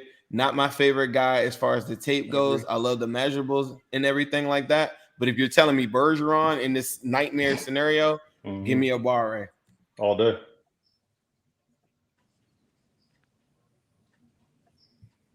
I mean, we're getting pretty close to our pick, y'all. It's like we're 10 picks away after this one.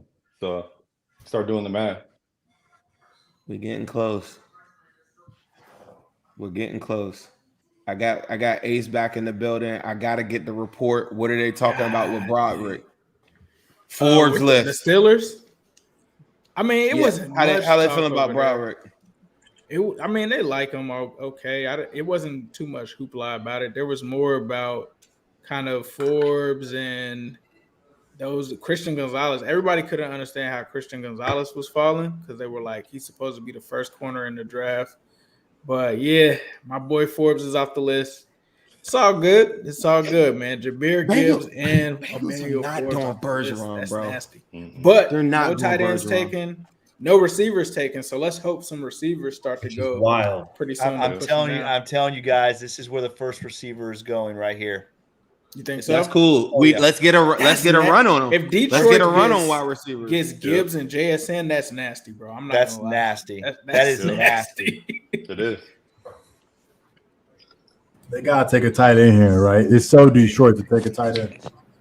I know, right? Santino, cue up the Brady music because we in a 9-box mode now. We're going crazy now. Hold on, let me get I'm happy with Lions pick. Good for us. What'd you say, Blake? What'd you say, Blake? Lions pick. Love that. Blake, was that right, Blake? Lions pick. Good for us. What is it? Was that right? It's good for us. It's Jack Campbell. When you say good for us, Lions going in the second. Hey, shout out to the Lions. Shout out to the Lions. Thank you. Who'd they Shout out take? to the Lions. Jack Campbell. You bumps. Shout out to the Lions. Let's cook. Jack Campbell? I will say Jack Campbell's pretty damn good. Let's go. He is good. Jack Campbell's really good, Don't man. need a linebacker. Shout out to them. Jack But Campbell a is linebacker at 18? Yeah. That's crazy. I mean, they're getting the best linebacker in the draft. I still like Simpson a lot, so I don't know. That's Top players I got on the board. I'm with you on that, Zim. Let's go. Nolan Smith. Shout out to them damn Lions. Michael Mayer, JSN. I'm a Lions, bro. Mike Brady in this scenario. Hey, I love it. Is Brian Branch going right here to Tampa Bay? Bro, Miles Murphy is still on the board too, man. Hey, Mon Please, Tobin, I what don't are we want Miles. thinking? When are we gonna put the jacket You on? don't Yeah, want Eric, tell them about Miles Miles, Murphy. bro. Why we don't want Hey, Miles. so I How got you your feel list. about I Miles got your Murphy, list. man? I got your Probably a list. good kid, man. He's probably a great kid. I never heard Eric turn down a Clemson player. This is surprising. I know, man. But Miles, man, he's an effort guy, man. We don't need any more of those. We need Blake, just how do you straight feel dogs, about bro. Right. Blake, how do you feel about Miles Murphy, bro? Can you hear me, Blake? Oh, he bounced out. Okay. That's how he feels about Miles That's how Murphy. He was like, Yeah, he didn't want to answer. That's the thing, right? He said Miles Murphy. Come out of here. Hey, we can Santino, how you feel about him? Hey, shout out to the Lions picking up the joint. The Lions took a linebacker at 18? Hey, did Banks get picked? Michael Mayer's a Bengal, bro, and I'm going to cry. Corners are still on the board. So bro. Banks is don't still jinx available. it. Don't jinx it, Eric. Don't Banks jinx is it. still there. Banks is I will cry if the Bengals Hey, get Mayer. Deontay Banks is still out there. We got some nice options on the board. For Bro, sure. Gonzalez Banks, is still there, Porter. bro. Oh, no, Nah, he got drafted. Hey, so that's what I was saying. I was like, we're only 10 picks away from our pick, and we still got at least like 5 or 6 that we really like. We just need some receivers to get off the We're board. technically 9 right now. Yancey is still there. Bro, it's crazy. Hey, listen, wide receivers. There's going to be a run here shortly. There's going to be a run of wide receivers. Are there? The Ravens are going to pick one. Oh, the Yeah, Bengals Ravens are are going to gonna It's pick. so weak this year, man. Hey, Blake is back. Ask him that question. Oh, Ravens yeah. might Miles Murphy, Blake. How do you feel about Miles Murphy? I would be jumping for joy if it was between him and Bergeron. Hell yeah. Say less. Wow. For sure. Bro, when is Will Levis going? Somebody needs his. Is Tampa Bay going to Is he take going Will in Levis? second round, bro? Minnesota going to trade up and get him at the Hey, listen, Blake called it. He said Tampa. I think he could be right. I think My boy that's a Tampa fan is like, somebody please draft Will Levis before we do. So That would be I great. think he's right on that one. I mean, who the hell is their quarterback? pass on Will. I mean, I think Will Levis would be a good pick for them. You got Baker Mayfield over there. Oh, You got the other kid from Florida. Kyle And then you Trask. got Kyle Trask. You can figure something out between those two. Wow, Lions brass, real happy right now. You said Kyle Trask is pretty happy right now? Also, I'm having some technical boy. difficulties. What kind of internet do you have, man? Are you like way I'm ahead good, of us? brother. I'm on the NFL app. Oh, okay. I need to get to that. Oh, this is the Jack Campbell pick. I'm way behind. They just tell me about Jack Campbell. I'm over here acting surprised.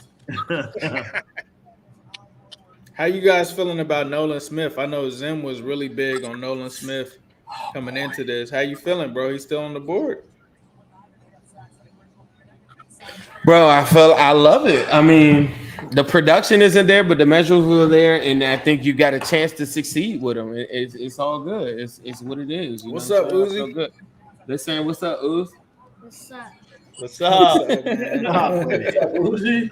the Ravens move back, or have they always had the 24 pick? Always 24. Always had it. Okay. Yeah. I thought they were 22. Did they? I thought they were near. Yeah, I thought they were. That's what I saw. For some reason. All right. So at what point is KC gonna come up and get a receiver? Pick his Gotta- end. Pick pretty his end. soon, right? At this point, they can wait. They might. Honestly, Tampa. they better not get JSN, bro. They Kincaid better- is the Bengals' number one tight end, guys. If Kincaid's there, Ace is going to be crip walking across the stage. they might get Kincaid, man. EA is in the building. What's going He's on? a real fellas? person. What's What's going up, on? EA? What? The robot. What's going on, man? How you doing? Hey, EA, turn your camera the other way. Turn it sideways. Turn sideways. You gotta play the sound effect for him. There you go. I did not. Let me turn it. Oh my god. I did not think you were a real person, what man. happened, Honestly, Blake? What happened, Blake? Blake, something crazy happened. Kalijah Cansey. Fuck. Wow. Eric is happy. I know Eric is I'm happy. I'm not gonna lie. I'm happy. What? The guy. Why in the comments they're like he's real. He's there. Okay, so where did Cansey go? What was the pick? I was not getting everything set up. Tampa. man. You just gonna ruin that young man's career like that? Tampa's just they're tanking for Caleb Williams, man. They said, "Hey, we'll see you next year." Will Levis. They need Will. Wow. Think about him next to Vita Vea, though. Wow. That's nasty. Give me 1 That's second. nasty. Cansey going is nasty, man. That's terrible. I still can't believe now 2 off-ball linebackers have gone before GSM. I can't wrap my mind What around it. other linebacker got drafted? It's JSN. Jack Campbell before JSN. Jack Campbell and who else? Did another linebacker get drafted? Nah, just JSN. Oh. Just JSN. Damn. No. Nah. No, there's another off-ball linebacker drafted. Wait, for real? Yeah. Wait, what? Hey, I thought it was just Jack Campbell. I gotta give a quick shout out to my man EA. If y'all don't know, EA is a guy that I met on Twitter. Crazy, insane mind, crazy, insane Bengals enthusiast, crazy specialist, crazy. If you've never seen this guy, like I think he's like one of the biggest assets to the Bengals community. Hey, and thanks, I man. want you all, please tell them what your Twitter is. I want to get Ryan. Maybe he'll put it on the thing. But if you haven't heard this guy talk before, he knows ball like you have never heard before, bro. His memory is crazy. So the my @ is @KOLD740 on Twitter, just code, and then I put EA as the thing. And it's kind of hard to find because obviously like EA Sports whenever you look it up. But other than that, just always been a Bengals fan all my entire life, man. My very first memories of the Bengals when I was like 8 years old. It was a season with Carson whenever they made the playoffs, whenever they clinched against Detroit, going all the way back. And it's always stuck with me since. My dad's always been a fan, my whole family. And then I don't know, man. It's just a great thing. Like these past couple of years, like I looked at a lot of stuff with the Bengals and started really getting around to it after I got out of high school about 7 or 8 years ago, like really becoming a huge fan. And then pretty much I'd say 2018, it became full blown for me where I started watching film, really digging in and loving everything about the Bengals. And then the craziest part was after pretty much all that happened, nobody really cared. And then I started seeing the community once Joe Burrow came, and then we got Jamar Chase, and then I started running into you guys. I started to see the people start it was kind of crazy because, like I said, people actually cared about the Bengals. I didn't know there was a whole community because I was never really on, I wasn't on Twitter a bunch. I wasn't on Instagram a bunch. And then I saw Zim, I think it was after the Jamar Chase draft pick when you were going crazy. And then that whole video went viral, and I was like, who are all these people, man? And then sure enough, a couple of years later, I was like, I remember I hopped in a space. Funny story is, too, my very first space I hopped in, I didn't want to, come across a certain way. So whenever I was talking, I remember Zim just had me up, one time, and he was like, hey, man, what's your opinions about the Bengals? I was like, Joe Burrow is very good. Everybody was just like, well, yeah, okay, cool. I was like, no, I'm going to drop back down. It's okay. It's cool. So... But it's been great, man. I mean, the spaces since last summer, whenever I ran into you guys, it's been awesome. Ever since then, man. I'm a real person too. I'm not a robot this whole time. So that's just going to go ahead and be out there. With the AI going on, I thought you was an AI. Yeah, I mean, I know, I feel it, man. Yeah, you got. How do we know this isn't AI, man? Yeah. But fellas, Ryan just sent word. He said that he wants to get the DJ Reader Part 2 in real quick. Yeah, I'm out, We guys. won't I have love enough y'all. time. Appreciate you, Santino. That's all good, man. Yes, I gotta sir. do some All rapper love. shit. Yes, sir. So anybody that wants to hang around, like you ain't got to roll out or whatever. No, EA, you just got here. We got another 15 minutes of the 15 DJ minutes. Reader. Another 15 minutes. Yep. So as we're doing that, Ryan, can you still get the picks going across the bottom of the screen? Yep, he got it. Okay, so we'll still have the picks going across. We're going to take a quick little 10, 15-minute little break and watch the rest of this DJ Reader interview. Amazing interview. We left off where he was talking trash and cooking everybody that he played in ping pong. And I'm taking a shot because Cansey just came off the board. That was BPA.